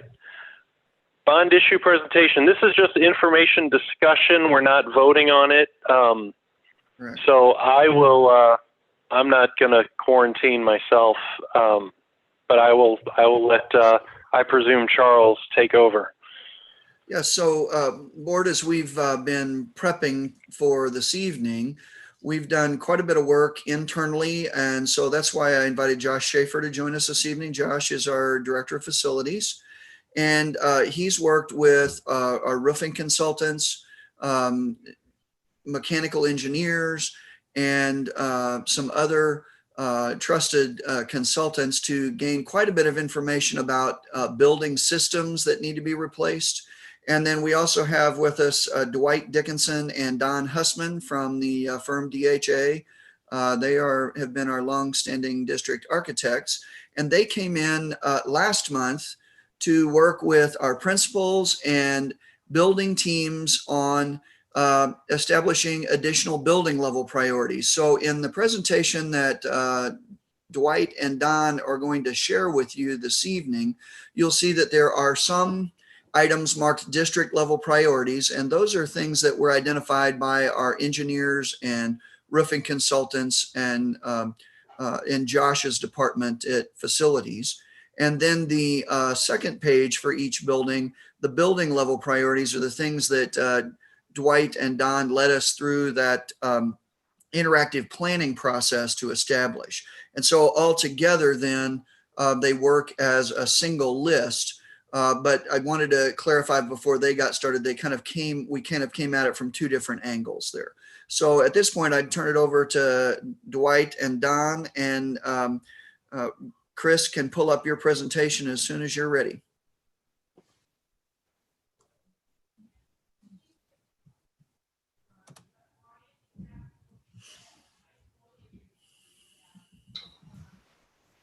Okay. Well, good evening, everyone. These are strange times we live in. It's the first time we've made a presentation to the board in a Zoom meeting. Zoom takes on a whole new meaning for me after the last 6 or 7 months. It won't be the same as it used to be, that's for sure.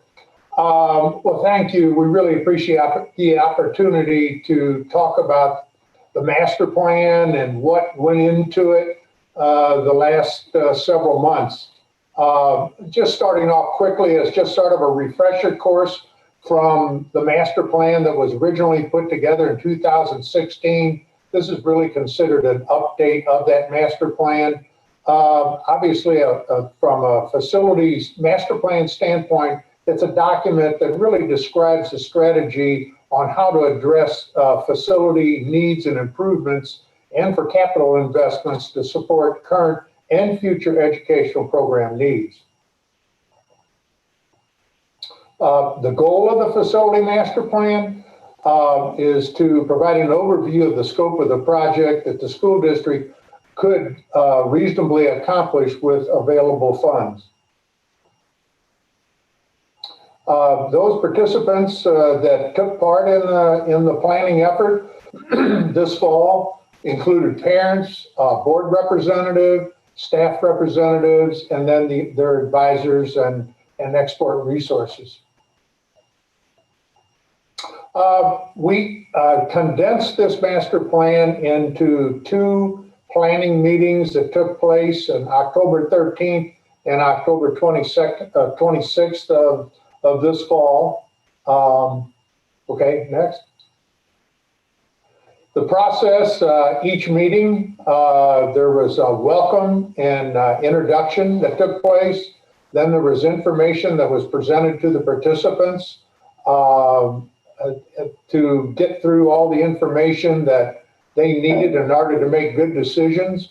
Then there was a description of the work activity and what was needed from each person that did participate. Then it broke up into small work groups. I should point out that these small work groups were placed in areas where they were socially distanced from each other in order to protect them as much as we possibly could. After the work was done, then the meeting was adjourned. I think to piggyback on what Charles initially talked about, there were 2 sets of scopes of work that were looked at. The one was the district-wide projects were basically identified as work that under any circumstance really needs to be considered for this bond issue, just for the safety and the health and the efficiency that these buildings need to have in order to make them good teaching facilities. We're talking about lighting, HVAC replacement. I should point out HVAC replacement was one of the larger chunks of monies that was allocated under this bond issue. HVAC equipment, unfortunately, just doesn't last forever. And there's usually a 15 to 20 year life expectancy on these systems. So they're constantly in need of replacement. Building system automation, roofs, just general infrastructure needs, windows, those types of things. Site work, athletic stadiums and playground, there were needs there. Other things included replacement of switches in the building for internet service, a disaster recovery center at West High School, completion of the Safe Defend intruder alert system, a cell service, and the Lincoln building rewiring. So let's talk about the individual schools and what the projects were identified through this planning process. What you're going to see, the highlighted issues are the ones that are at the district level, the ones that are identified as really needs, not wish list, but or needs just to keep our buildings in good shape. And Dwight, if I could interject really quickly for the board's benefit, part of the reason that we separated these out are that we really felt like these items that are the district level emphases, the systems and the buildings, were things really that we didn't anticipate or expect that principals, teachers, parents would necessarily see and know would be priorities. So it wasn't necessarily out of anything other than we thought that this was a way that we could jumpstart this process during COVID by just identifying those systems that we knew needed to be replaced instead of coming in and then having to give a full presentation on all of these items as well. Right. So you can see here very basic stuff, updating lighting, interior and exterior. In Blackhurst, we're talking about some playground paving too. Then we're going to get into the building level proposed projects. Those are the ones where we really asked the participants at these two meetings to really concentrate on and come up with what they thought the top 3 priority issues would be for each school. I'll let Don go through those very quickly. Okay, so at Blackhurst, you can see there are 3 items that made the list of priorities. The first one, obviously, is building construction.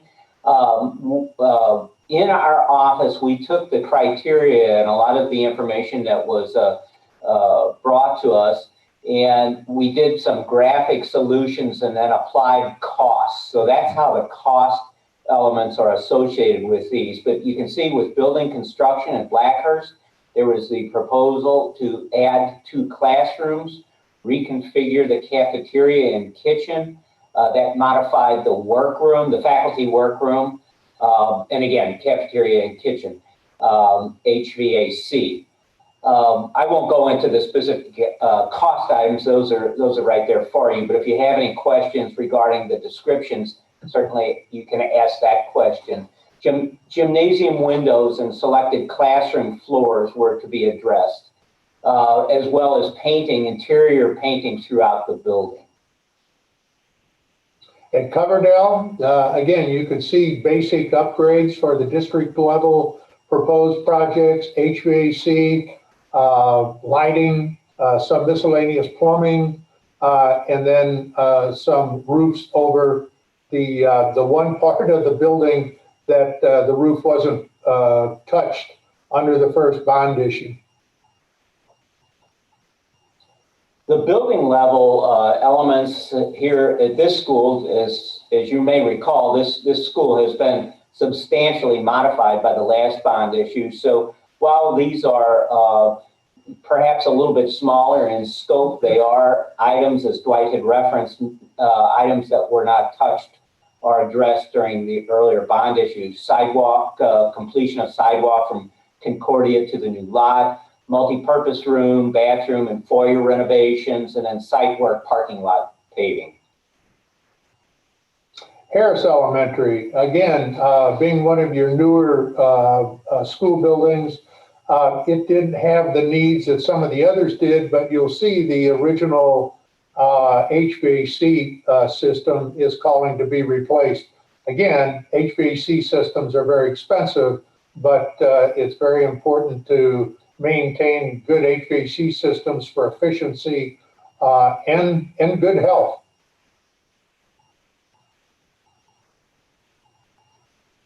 Project levels, building levels at Harris, again, a little bit less in scope and cost than some of the other projects. Primarily here, flooring and painting, specifically flooring in the gymnasium, going back to the original 1994 tile, so that's beginning to age. Flooring throughout the corridors, replacement throughout, and then again, painting throughout the building. Then we have Lincoln Elementary.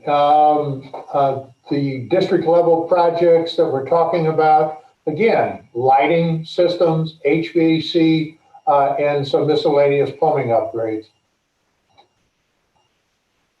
Lincoln now will get a little bit more, you'll see some substantial cost increases in some of the scope of work as we look at some of the specific items. The first one, flooring, that's corridor and classroom flooring areas specifically selected within the building, areas where we're beginning to see wear and tear. Site work, playground, and on the new land area that was recently purchased. And then now this is the first item of a kind of substantial building construction where we're going to address the kitchen and serving areas as well as the storage areas in the kitchen. That requires at this building at Lincoln that we modify substantially the existing conditions, either expand or demolish that portion of the kitchen and reconstruct it. But that at $730,000 is a substantial amount. Right, and Don, that was a project that was on our list the last time around that we did not end up doing, and so that's why it rose to the top again. Yeah, right. That's right. That is correct. Okay, now we have Monroe Elementary. Again, from a district level perspective, the roof, the HVAC, lighting, plumbing. Here we've got some tuck pointing repairs. People think, well, it's a brick building, so it's going to be good to go for a long time. Well, no. Brick sometimes, masonry walls sometimes requires repairs. And in this particular instance, we need to do some tuck pointing so that the deterioration doesn't get worse. And then we have some window replacement proposed for the older sections of the building. Monroe building level projects, the first to address is really the installation of permanent walls between the classrooms as well as some corridor reconfigurations. Now, you'll recall that the way that that building is currently configured, that's the operable walls to where classrooms can really be merged, or it was conceived by the open classroom concept. So that will be modified at a cost of about $2.5 million, and that will be substantial. That will be a substantial modification in that building, which will allow it to function in a more traditional manner. Flooring throughout the building, a little bit less in cost, and then in site work, repavement of hard surface area. No Elementary, again, very typical district level proposed projects, roof, HVAC, lighting, plumbing, and again, replacement of some of the windows in the older sections. No building level projects I'm going to jump really to item 2 first and talk about that, to where a storm shelter gymnasium addition will be constructed at this building. That will allow the increase of additional classroom space, item 1. If you remember, the building codes tell us now that if we have an increase in space in many of our buildings, it impacts 50 or more students, the increase of space impacting 50 or more students, it drives the construction of a storm shelter for that space. And also within the building itself at Null, we would be modifying some student restrooms so that they function a little bit better within the existing corridor system. Next up is Jefferson Intermediate. District level projects, again, lighting, HVAC, and plumbing. You can see a consistency from one building to the next.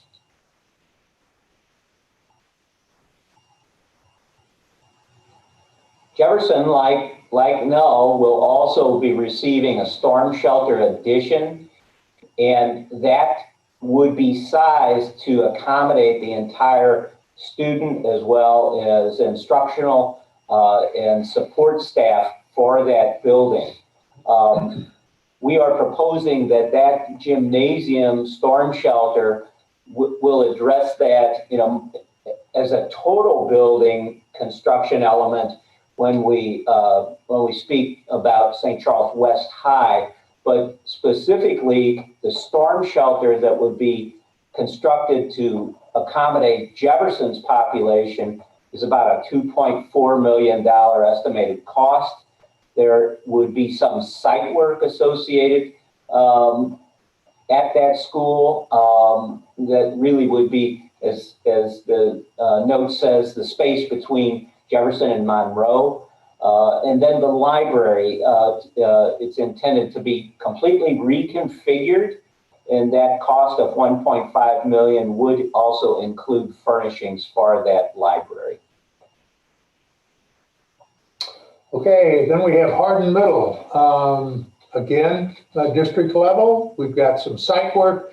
Really, that site work is in reference to that retaining wall system that a great deal of it was repaired under the first bond issue, but now this will take care of the rest of that retaining wall system that is in very much need of replacement. We've got some tuck pointing issues to deal with, And then we have some interior and exterior lighting upgrades.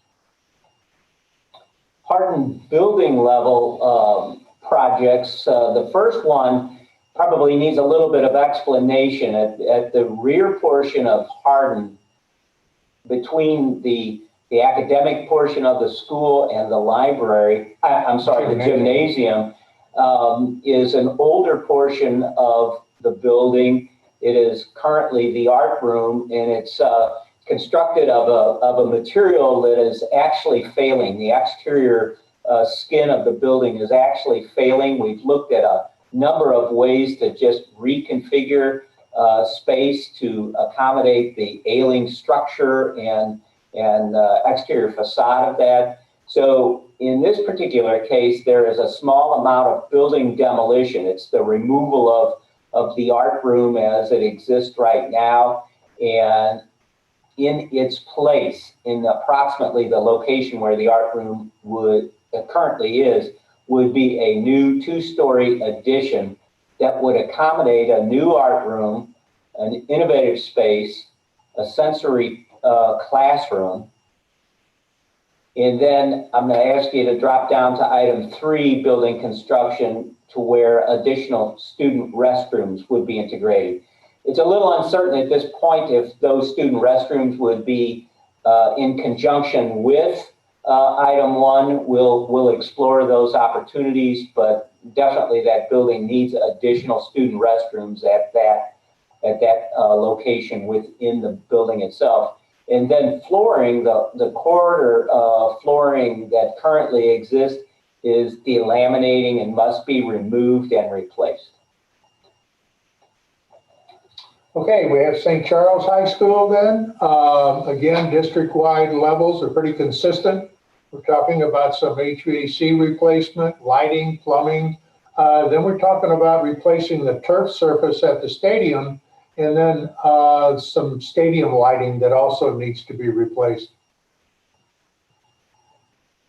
Building level items, a lot probably tie into really some of the first improvements that were done through the previous bond issue, but some that are a little bit more related to site work, sidewalks that are cracking and uneven or creating tripping hazards, those would be replaced. Stadium, renovate, replace the concrete at the bleachers. The bleachers internally in the main gym to be replaced, and then the auxiliary gym stairs, replace those stairs at a cost of about $30,000. Okay, St. Charles West, district level projects, including roof replacement, more tuck pointing, masonry tuck pointing, HVAC upgrades, lighting, plumbing, and then replacing the turf surface at the football stadium. St. Charles West building level projects, the item number 1, stadium, indoor practice lockers, storage areas to be constructed.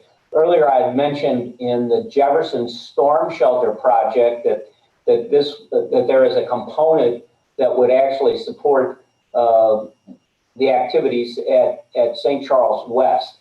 So we're looking at an additional $2.3 million for these indoor practice areas, locker rooms. Those are varsity locker rooms that accommodate some 70 lockers. We actually have within the parameters that we had for this project, designed this combination facility. So the portion allocated to St. Charles West is about $2.3 million. Locker room entry, this really is associated with expansion of the corridors the corridor that is adjacent to the women's locker room, and that would really be a safety and security item.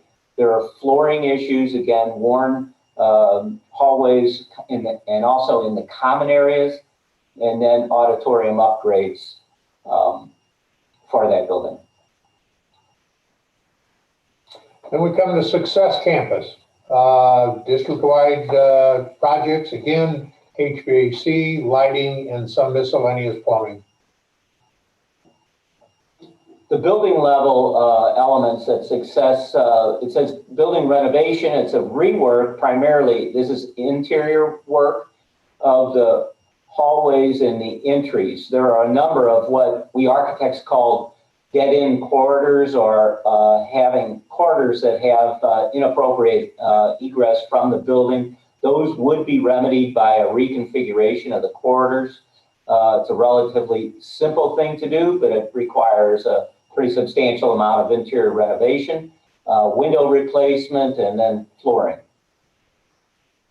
Then we have Lewis and Clark, district level projects, again, HVAC work, lighting upgrades, some plumbing, backflow preventer issues, and then some HVAC controls to go with the annex as well as the main building.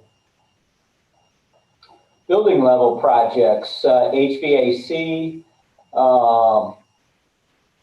I'm not quite as familiar with what that this is for the annex.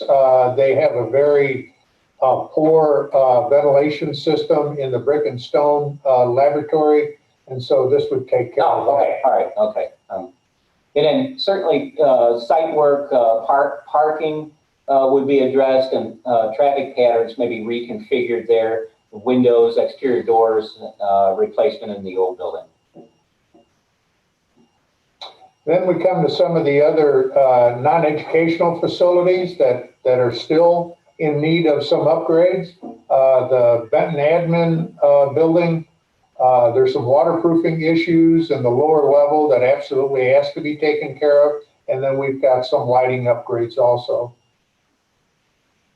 Building level components at Benton, remove the mobile unit. That probably would make a lot of sense, as that is aging. Construction of interior spaces for special services. Right now, it's kind of a unique configuration up there. We think that just by some interior renovations, we can make that a much more logical space for offices and support staff, and then technology increases. Specific to the boardroom, I should say. Then we've got some maintenance transportation projects that are proposed, and I'm sure Josh would look forward to receiving some of this work. Roof replacement, HVAC upgrades, lighting upgrades, plumbing, and some repaving. Technology district level, Lincoln rewiring. I think that's pretty self-explanatory. Safe Defend in every classroom. Disaster Recovery Center, equipment at West. Secondary internet connections in case of failures. Cell coverage, complete building cellular coverage, and then backbone switch, network backbone switch. And you'll notice there are not individual figures on some of those projects, and we just put the $3 million earmark on the network backbone, but we believe that will allow us enough to cover all of those projects. And then finally, we've got district-wide infrastructure, and it's basically just a variety of individual projects that has been earmarked at about $2 million. And then, Charles, I don't know if you want to go through this, particularly on the summary, but. Sure. So you can see the individual school priorities that principals and their instructional staff and parents helped us identify amount to about $23.5 million. District level systems and building envelope priorities are at almost 20 million. Technology, just over 3 million. The maintenance transportation facility, 940,000. The Benton Administrative Center, 515,000. And then a district-wide infrastructure earmark of 2 million gives us a grand total of projects that have been proposed through this process of just under $50 million. So that's the grand total of the list, board. And so We certainly will entertain any questions you have. We can go a variety of different directions with this, but we wanted to get this in front of you after Dwight and Don had a chance to firm up these project numbers, so that then what we bring back to you in December for you to potentially consider putting on the ballot in April would be an informed list, as much as we can make it one. So at this point, if you've got questions for Dwight and Don or Josh, certainly they can answer, or I'll jump in and answer what I can do for you. Okay, well, I have a question. Oh, go ahead. Well, yes, I've been actually chomping at the bit. And I would like to specifically state that I like to address my fellow school board members. I think this is really a great strategy. I like the idea that, that our maintenance people and so on like that, they're strategizing from year to year. And I think it's, a great plan, but I think this is horrible timing. I think that, I represent the community, and we have people that don't have jobs. We have people that have students who are getting Fs and students who are thinking about dropping out of school. We got an early childhood center where the people that belong to that early childhood center don't have transportation to get there. We have all kinds of education issues that I think that all of this, infrastructure, I understand, but like LED lighting, or we're spending $3 million at St. Charles West for athletics, or we're spending $1.2 million for St. Charles High School in athletics. And I think that we are misguided right now at this particular time on what we're spending our money on. And I think that we should be spending it, at least in this thing, showing something where we are addressing the serious issues in education that we are having right now. Like, why can't we afford transportation to early childhood centers? Why can't we afford taking care of all those F students, doing what it takes to get them back into the school? Or, I'm all for the technology. I know, Charles, but let me finish. I'm all for the technology and so on like that. I'm not for the LED right now because. Oh, wait a minute. I thought the LED lighting is an initial cost, but I think LED lighting saves the district money because those lights are more efficient than what we have. Is that right? That's but how accurate. does that look to the community? Well, I hope that, Marita, I hope that most of this looks to the community like we're being good stewards of the buildings that we have and the facilities that we have, so that we do provide good spaces for another generation or two of St. Charles students. The majority of our buildings were built between 1957 and 1975. And those buildings, as they have hit that 50, 60-year mark, they need some attention. And so the point that I would make, and I understand what you're saying about timing on this, I truly do.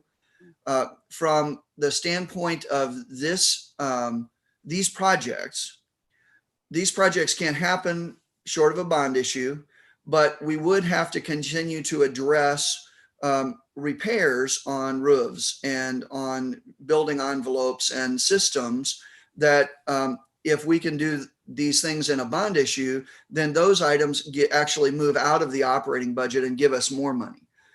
If we don't do the bond issue, we have $0 for these projects, but we have also $0 new dollars for addressing any of your concerns as well. So they operate completely separately financially. Well, yeah, but you have to have a community to vote for these things. I agree with that. But this is a no increase. That's Isn't true. that right? I know that. I know that too. Well, but look at the community mindset. Look at how we are in the United States right now. Look at that mindset of how they're looking at this. Well, Marita, I understand, and I really I appreciate your watchfulness for our community, because I know that's been your hallmark since you've been on the board. So no surprise at all that that's your perspective. But I want you to know, I really feel like that's my perspective, and Josh's as well. As we look at our facilities, we really want to be good stewards of what we have. And at some point, if we don't take care of many of these projects, then we're failing our public in that way too, because the project gets more expensive the further we delay it. Charles, go ahead. Can you hear me? It's Leslie. Yes, Leslie. Okay. Piggybacking on Marita, not only do I agree with her, but how many of these schools are dealing with, HVAC, right? Like we're talking millions and millions of dollars. It's the same as if I ran my household where every car in my house had 160,000 miles on it, and I got to replace all 4 at one time.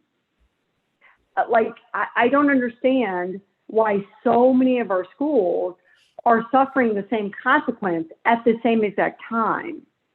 Well, and Leslie, I would tell you that there are 2 buildings on this list, Monroe and Harris, that have a complete HVAC replacement. All the other places where you see HVAC, those are partial systems that we have been addressing over time. But when you have 16 buildings, 15 buildings that we're maintaining, we have a lot of expense in HVAC equipment. Okay, it just seems like we could have staggered this better. And again, what do I know? I'm just talking out. In an effort to make your presentation a little more palatable, we didn't include this, but we do have a 1 to 3 year plan for roofs, for HVAC, for those types of systems. And what's in this bond issue proposal are those 1 to 3 year items. There's also in each of those plans a 4 to 7 year plan and a beyond 7 year plan. So we are looking, Leslie, to your point, at making sure that we're addressing the most urgent needs and then moving to the next set that on a future bond issue would become the most urgent needs for that new issue. I think a few years ago that you showed us. I really do appreciate that. But to Marita's point, I don't think our community at large has the capacity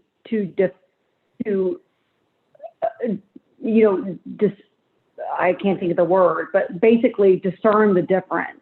That we are at a point where we're going virtual because we don't have staffing, but we have millions of dollars to upgrade systems, to upgrade facilities.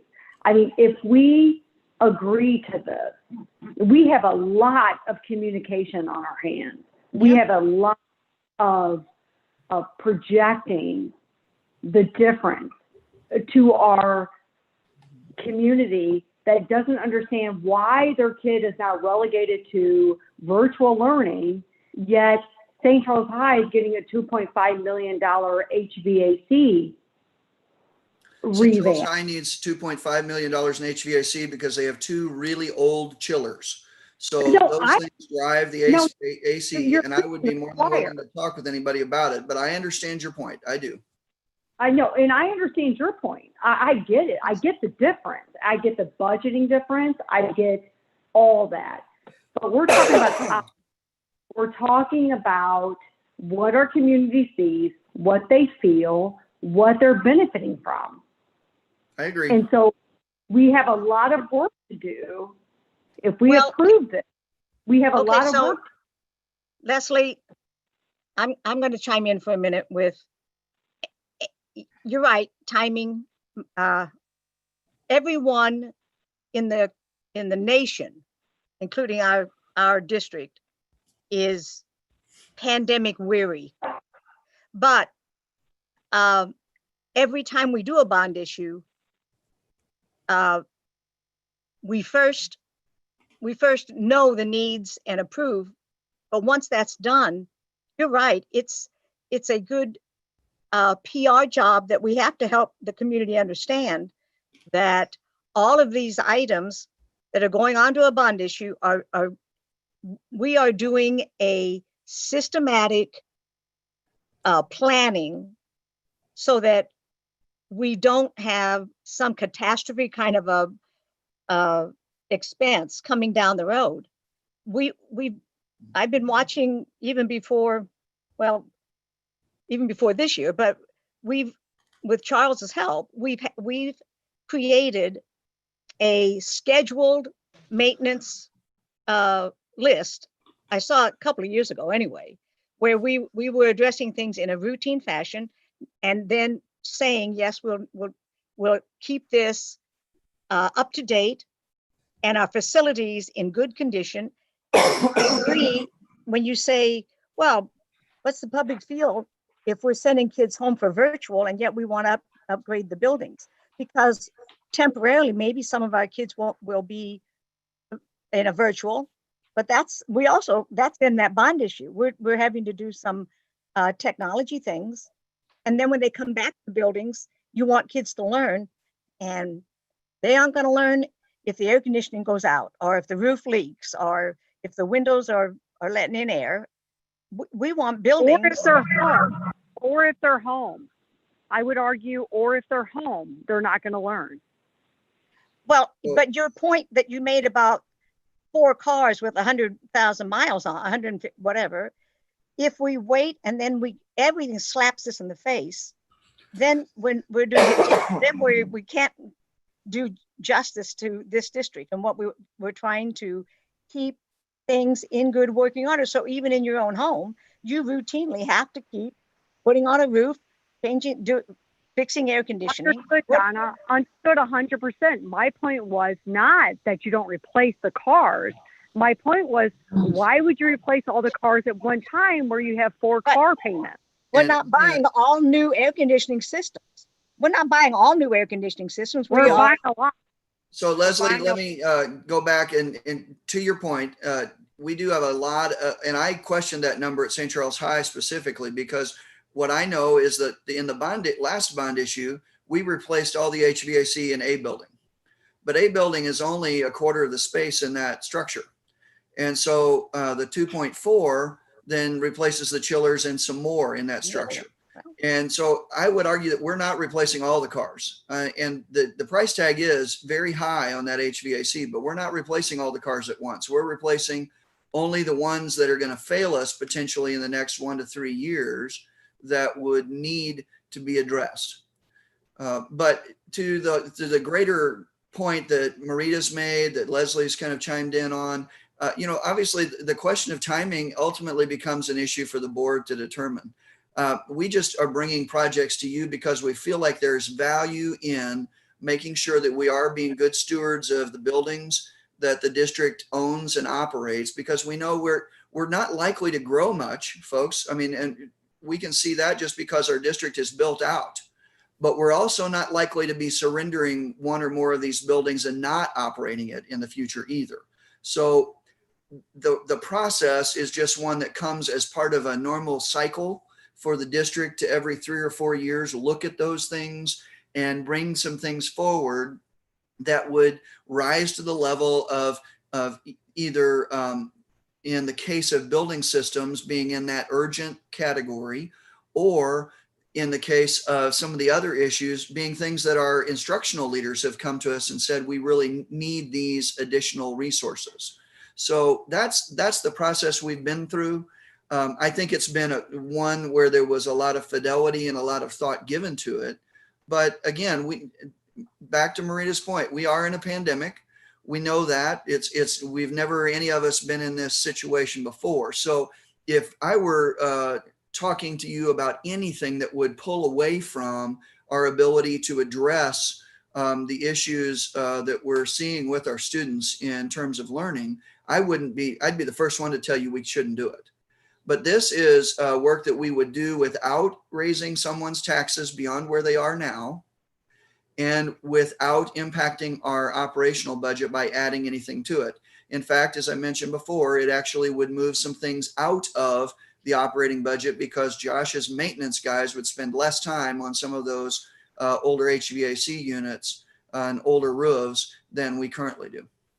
Well, and Charles, I 100% appreciate that. I think what I'm trying to say is that if we move forward with this bond, that we do a stellar, and I say stellar job of communication, that we communicate to our public over and over again that this is a different budget.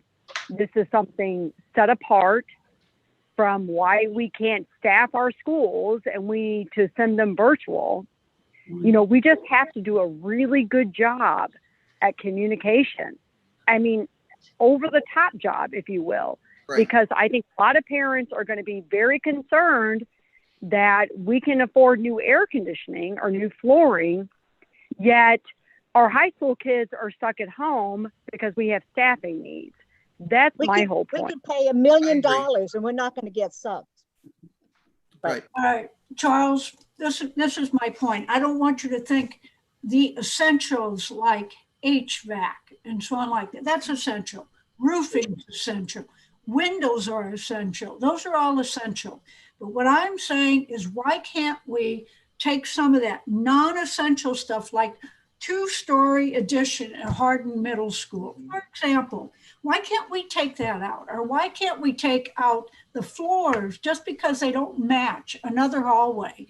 You know, take the things out that are not absolutely essential. And why can't we stick in something that really tells our community we are trying to handle, you know, the best education for our students, whatever that is. I don't care technology or anything. Rita, to that point, this list is the list that was brought forward. And so, you know, even in that process where we were working, that Dwight and Don led last month for us, Ellen participated in that as well as several of the others here.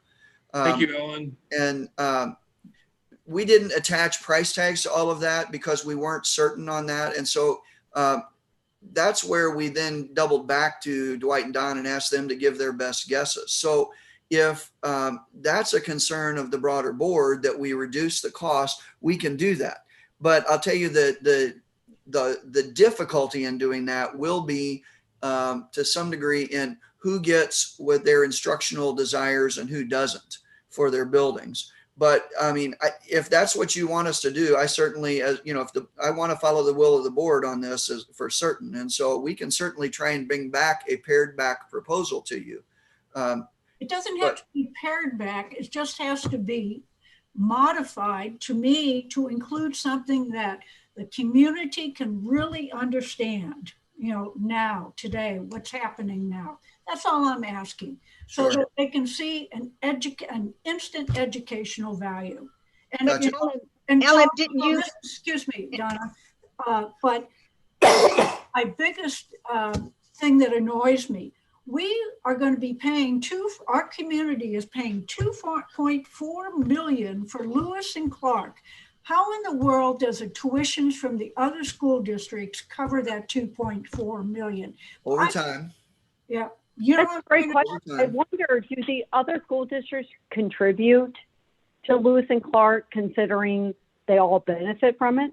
So Leslie, the improvements to Lewis and Clark do get amortized out over the life of the bond issue and then included in Andrew's tuition calculation that he charges us and the other 4 districts in the county. Thank you.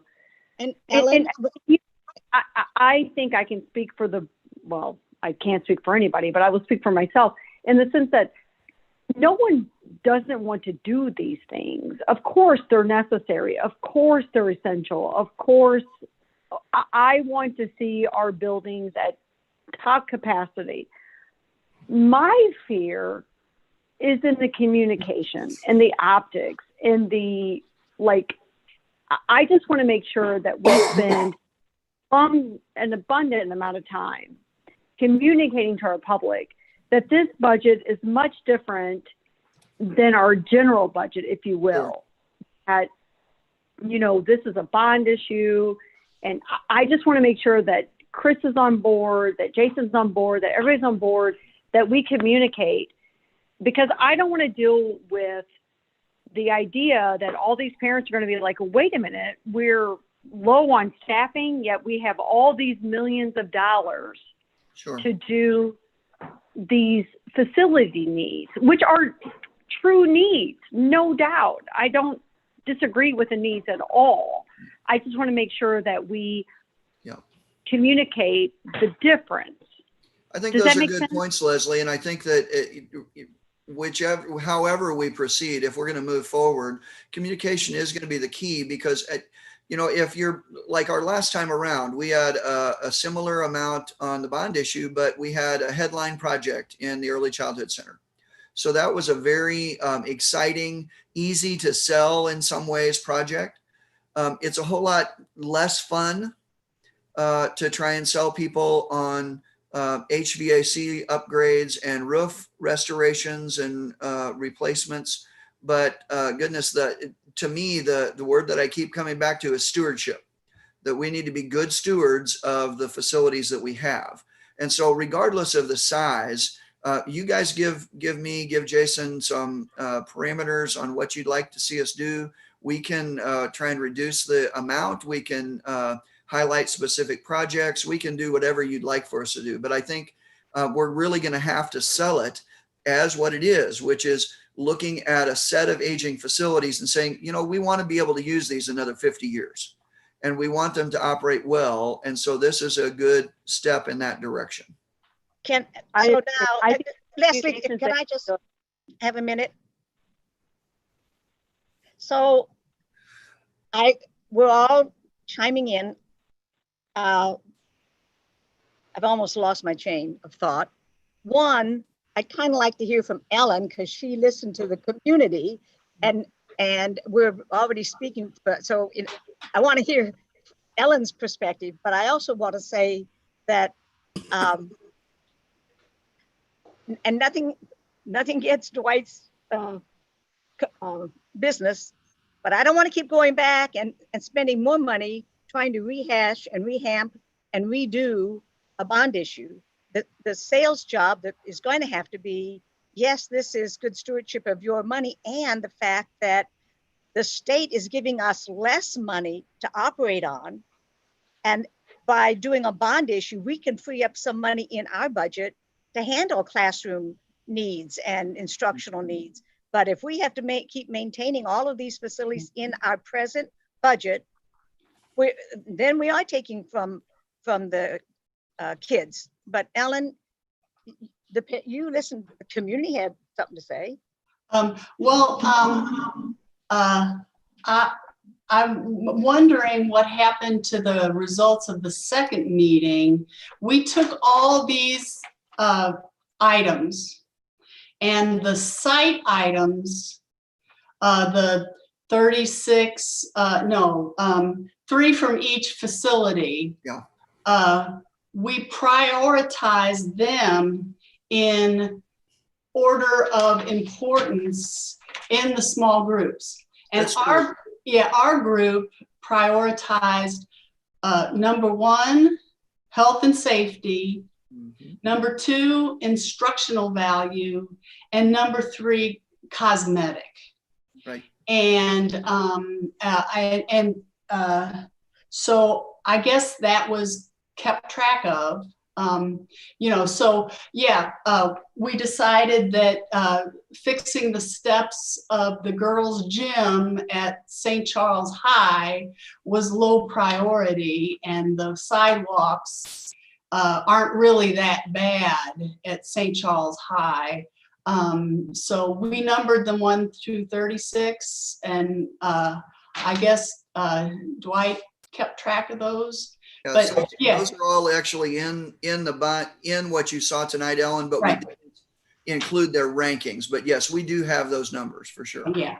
So there's room to pare down,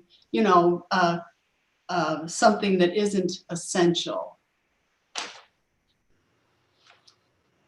Thank but you. I agree. I agree that some things, some repairs just have to be done. If the roof's leaking in your house, you have to repair it. Thank you, Ellen, for being part of that process. We appreciate that. Those are 2 good, very productive meetings that we had. So thank you for being a part of it and vetting the process. And I'm glad you pointed out that the three priorities were safety, instructional needs, and then cosmetic needs. And from that, it's already been called down to about a $50 million bond issue, which is what we had, you know, when was the last one? 2 or 3 years ago? 4 years. 4 years. No, the list that we were prioritizing included all the stuff that, Right. you know, that was presented tonight. So painting, you know, got low on our list, but that wasn't presented tonight. Right, you're correct, Ellen. We did put everything on there that rose to the level of those top three in each building. And so they were not the ones that were necessarily like projects 34, 35, 36. They're also on there as well as 1, 2, and 3. Yeah. Wait a minute. So you're saying you've already called down some things or not? Well, yes, the between the two meetings, we did narrow the list down, but everything that was considered at that last meeting is still on the list. Yeah. And so, I mean, I think if you would like for us to go through that process, we can certainly do that, but I need some direction in terms of if that's you want me to prioritize building safety, security, life safety issues first, and then instructional things second. That's wonderful input, and I really mean that. But I also probably need somebody to help from the board level with a consensus of how much would you like to see us try and cut out. Well, here's my other thought, that Leslie and Marita, some of the others haven't spoken up, but we're all concerned that the timing of this is going to be tricky. And so we need to do a good PR, let the community really know the importance of what we're doing. But when we finally get to putting a bond issue on the ballot, and of course, I've already said we have to let the public know that these are important items. But whether it's a $50 million bond issue or a $45 million bond issue, I don't know. I don't want to call it down. I don't think the loss of the bond issue would fail because of the amount of the bond issue. I think it would fail just because if it was timing and people are saying, I don't want it, whether it was $1 million. Well, Right. and I think at that point, Donna, that might be the first question for the board to kind of reach some consensus on do we want to move forward with the bond issue in this time frame? Because if we don't want to, if there's no way that we're going to move forward with it, then we don't need to maneuver the data and try and get a lower cost. If there is a sense that with a good set of priorities that we could move forward, then we can entertain trying to pare down the issue if we want to. So as long as everyone understands that the bond issue, that our district finances are somewhat unknown and precarious going forward just with our operating budget, because the state, we've lost sales revenue, we're losing state funding. So we already are at your budget 22, I don't know, whatever the budget is, and the operating budget, we'd have to dip into our own resources and to maintain what we're doing and to stamp out any fire that might pop up if we don't do the bond issue. And if we do the bond issue, then whatever the amount is, that amount is a no tax increase bond issue for the public.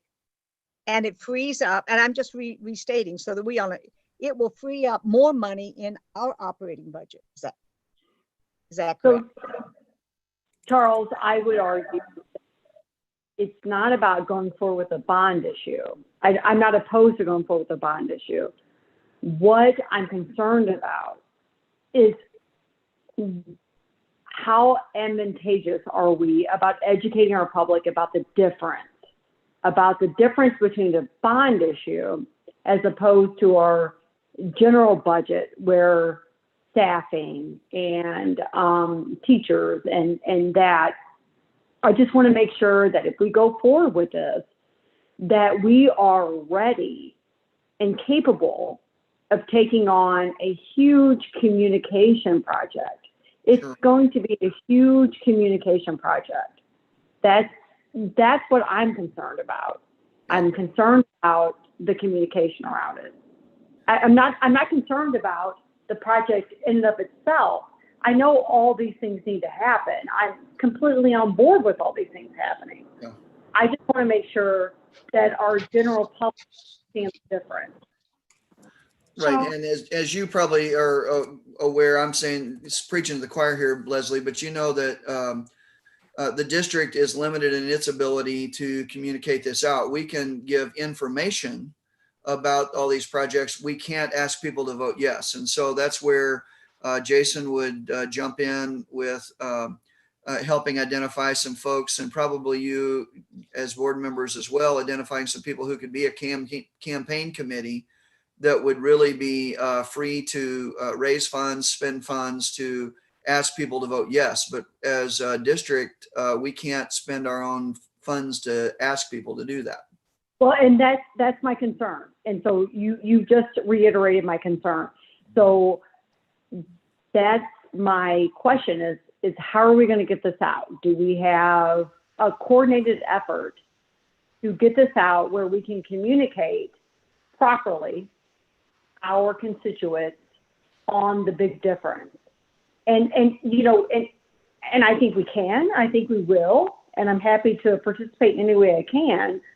But it really, to me, it boils down to a communication project. And it's going to be interesting how that projects itself during a pandemic. And I think that's what Marita's speaking to. It's like, hey, we got all these needs. Sure. Yeah. You know, so I'm not saying no. I'm just saying, how are we going to get this done? So, Charles, And then Lori's got her hand up after you, Marita, I think. Go ahead. Sorry, Lori, are you up? Yeah, I'm up. I just, and this might sound sillier and maybe I missed something. I mean, does it have to be on the ballot in April? Could it be on the ballot in the fall? So for school elections, there is always the ability to have an April election. An August election is also a possibility. The only logistical thing that sometimes I know gets questioned about an August election is in non-general election years, which 2021 is a non-general election year, then there isn't a regularly scheduled August election. And so we would bear the whole cost of the election versus in April where we would split it among all the municipalities and other schools that are also running issues in April. So we'd have a little more cost to run it in August, but we could do that, Lori. And then November is always a possibility. It's not just not typically used for schools, but it's out there. Okay, and the only reason I was saying is, I mean, I always like to look at it half full, and I'm hoping that 21, 22 is more positive than this year. Let's all knock on wood. Yeah, I mean, just even changing our timing and placing it a little further down the road might be advantageous to us also. Okay, I didn't realize that I'm kind of running the meeting, and so I have not done a good job of trying to recognize all of you. So, Marita, did you light up that you? Please. In the bond issue that we had the last time, this came on the heels of all the school shootings. And so we really focused on security, and people were sold on that. Now we have the pandemic, and we have a lot of parents who are upset about the education of their students. So that's why I'm saying, don't lower the amount of money. 50 million or whatever it is, 49 is fine, but get rid of the fluff, the stuff that we really don't need. We don't need to put LEDs in every building, maybe some, but not every building. And then in my mind, I'm thinking, let's get something in education, something that is a problem right now. Why can't we get something and resolve it with this bond issue? And then parents will see that this is for them. It's working for them. And that's what all I'm saying, but don't reduce the amount. Just get rid of the fluff. Get rid of the matching floors or the LED, in every building or something like that. Well, yes, Jason, I'm sorry. Can I jump in for just a second?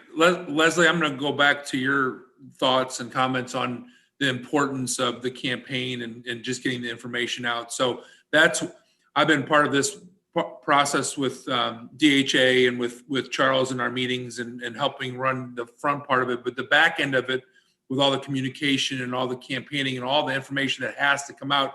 You're exactly right, Leslie. It's a lot of work and there's a lot to that. We did not share a slide with you today, but we will in December. So you will see it. And if you approve it, if we go ahead and approve the bond issue, you'll see how we have already laid out what January, February, March looks like, step by step of a committee and then getting the information out how we're doing things. So it's a huge task, and we believe we can get it done, and we believe we have a pretty good timeline to it. But it's a lot. You're exactly right. Excuse me. Well, and I don't want to naysay the growth. I don't. I'm not a naysayer. I 100% agree with this bond issue. I 100% agree with all the improvements that need to be made. 100%. I just want to make sure that we are communicating to our public the difference, because the general public does not understand budget. They do not understand the difference between general budget and capital budget. It's something I deal with every day, and so I just want to make sure that we make that a priority.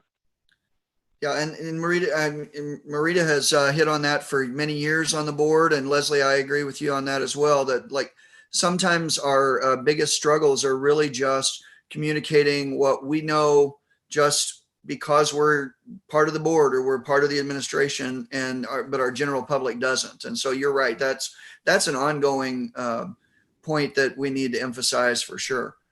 And that is just an education point. So we can do that with district time and funds.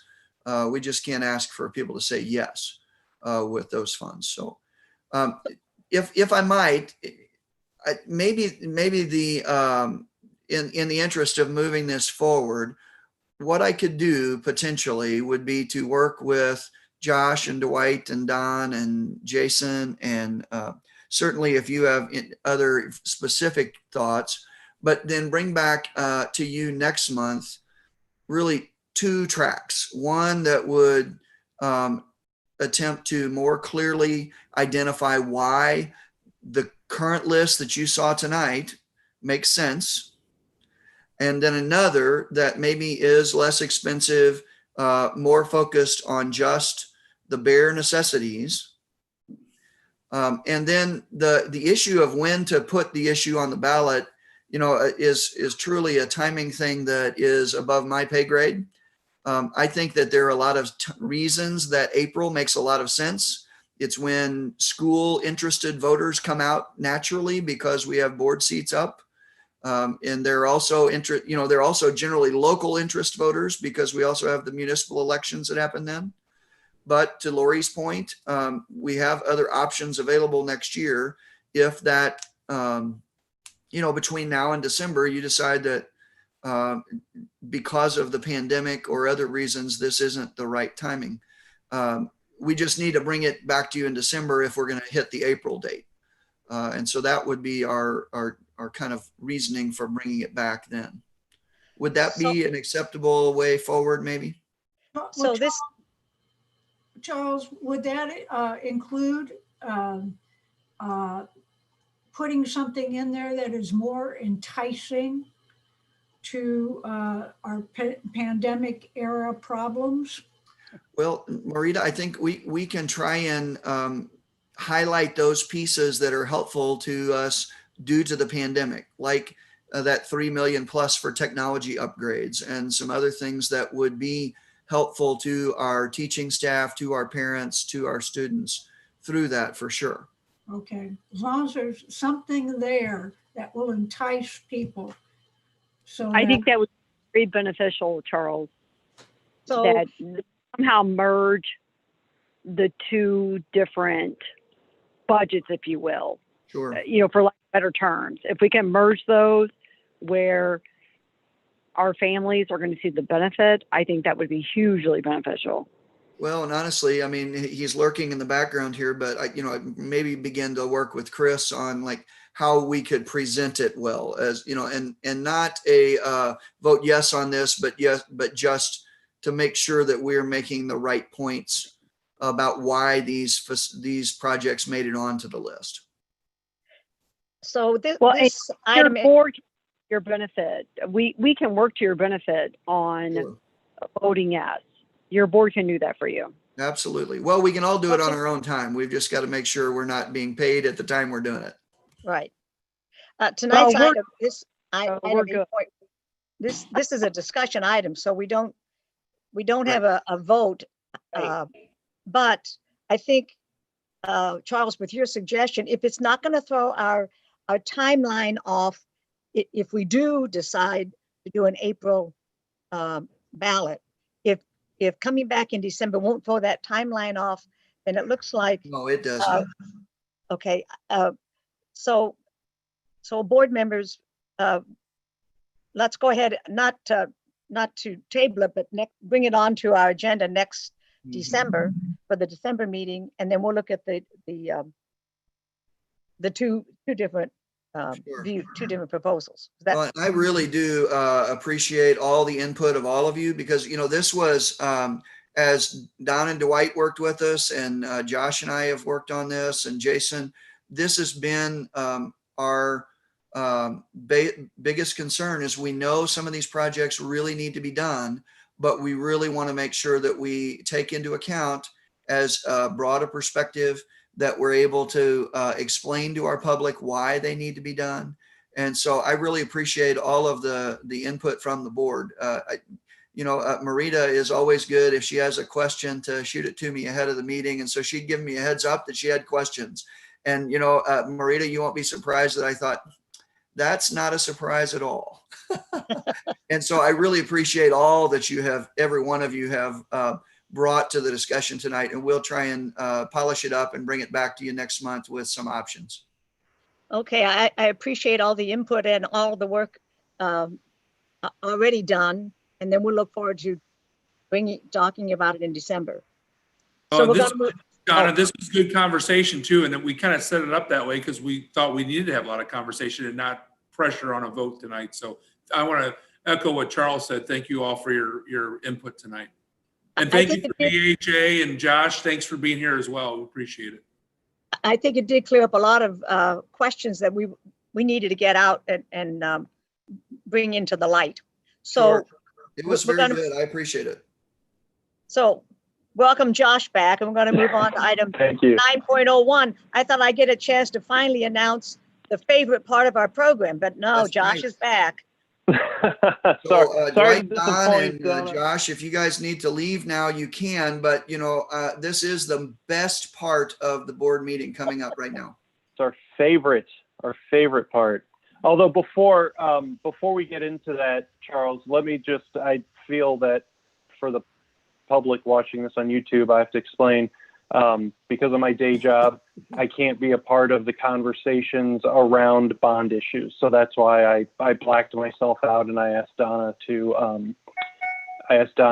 run the conversation. So thank you all for your patience with me. Charles, floor is yours. Thank you. And I know I'm standing between you and a nightcap, so I will try to be concise. But this is your monthly financial report. The first screen, if you can see that, is our healthcare trust.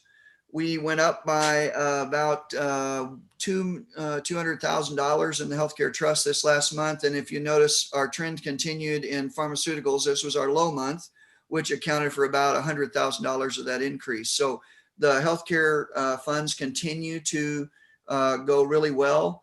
I had mentioned to you a couple of months ago that there was some chance that we may have an opportunity to partner in our clinic, the Bridge, and that partnership is moving along. It looks like if it comes to fruition, it probably would not be until late spring or early summer when that might come to fruition. But again, we'll bring you an official proposal to consider if we get a partner that's on board with us at the clinic. Chris, the next page, if you would. October just shows beginning balance of the month, 23.3 million in the beginning fund balance. Big expenses, of course, are salaries, and then the ending fund balance, 16.2 million. We have very little local revenue and no county revenue for this month. The next slide shows year to date, and you can see we're tracking in our typical fashion, moving from beginning fund balance in July 1 of 33.9 million down to that 16.2. And then by the time you take out the self-insurance trust balance, then we really have an unrestricted fund balance of $12.9 million. As we've talked about many times before, our pinch point for the year is always the December 5 payroll, because that is our last big expenditure of the calendar year before we begin receiving local property tax revenues. And so, but again, like the last several 6, 7 years, we're in good shape on cash flow. We do not anticipate any issues with cash flow that would cause us to need to take a tax anticipation note or do any other specific withholdings to make it through that pay period. We think we're in good shape on that count. And then the final sheet that you normally see is the budget adjustment report, as well as our projected fund balances. And we actually do not have that for you tonight because our budget specialist has been out on leave related to COVID. And so we don't have that available to share. So I think that's all that I can offer to you, unless you've got questions. I have one question, Yes, Charles. ma'am. Considering the revenue declines and so on like that, can you address your concerns, if you have any, about the sustainability of our health insurance? So really the nice thing about that, Marita, is that the Health Care Trust is set up as an insulated piece of Fund 1. So it is part of the operating funds, but it's self-sustaining. So it operates much like our food service funds. We pay into it and then spend from it. And so it's actually in really good shape. Okay, thank you. Knock on wood. That's right. Charles, I would just love to, we're what, 7 months, 8 months since, kind of everything shut down in March. How would you describe the budget implications so far from, when everything kind of stopped and revenues really were hurt for local and so forth? Well, so we are spending more.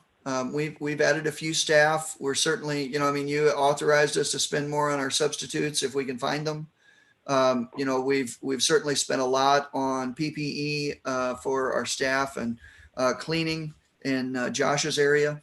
On the revenue side, the governor has used some of his discretionary funds from the federal government to replace about half of what was initially withheld. However, I'm actually going to a webinar tomorrow to hear a little more about how we can actually use those funds, because the funds he withheld, if you remember, in July, the first week of July, about $120 million from public schools in Missouri. They've put back 61 of it, but those funds cannot be used for any purpose that we want. They're specifically designated for expenses related to the pandemic. And so I need to yet understand some more about how we can spend those funds It's not quite like the funds we got directly from the federal government last spring, where we could just use those to supplement salaries and immediately find a place to put them. So believe it or not, it might be a little tricky to actually spend all that money from the state. But then other areas of revenue are still lagging a little bit. Sales taxes come back a little bit, but it's still lagging. The same with gaming revenues, the same with state income tax receipts. So we're catching up, but very slowly. So Josh, I hope by the end of the year, if all goes well, we might see the governor release some more funds to us that would help eliminate part of the hole we've dug. But overall, I think I'm not extremely worried because we have been able to have some partial reopening. Unemployment has rebounded a little bit.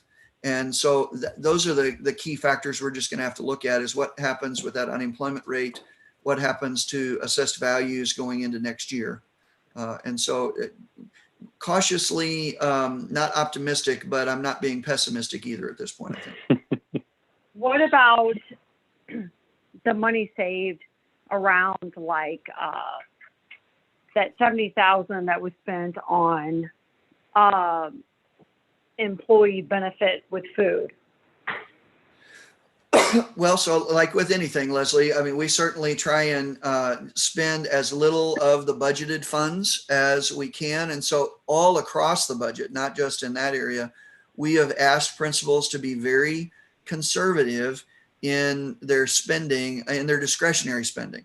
So it's almost like we've told them two stories and asked them to balance both of them. One is, we're going to do whatever we have to clean buildings. We're going to do whatever we have to keep things disinfected. We're going to do whatever we have to buy personal protective equipment and help us stay open during the pandemic. So it's almost like unlimited spending on that side of the equation.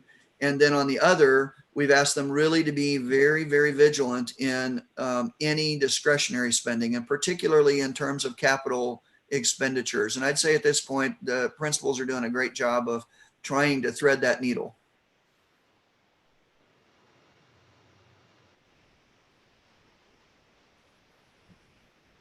Any other questions for Charles? If not, we do need a motion, please. Please. I move we approve the financial report as presented. A second. All in favor? Aye. Opposed? Thank you Motion very much. carries. Oh, sorry, go ahead. No, I was just saying thank you. Oh, all right, thank you. And finally, I need a motion to adjourn. I move we adjourn. I second. All in favor? Aye. Aye. Opposed? Motion carries. Thank you all so much. Really appreciate it. I hope everybody has a Thanks, good Don, month. We'll see Josh, you for next being month. here. Thank you. Happy Thanksgiving. Thanks for working late. Thank you, board. No problem. Bye-bye.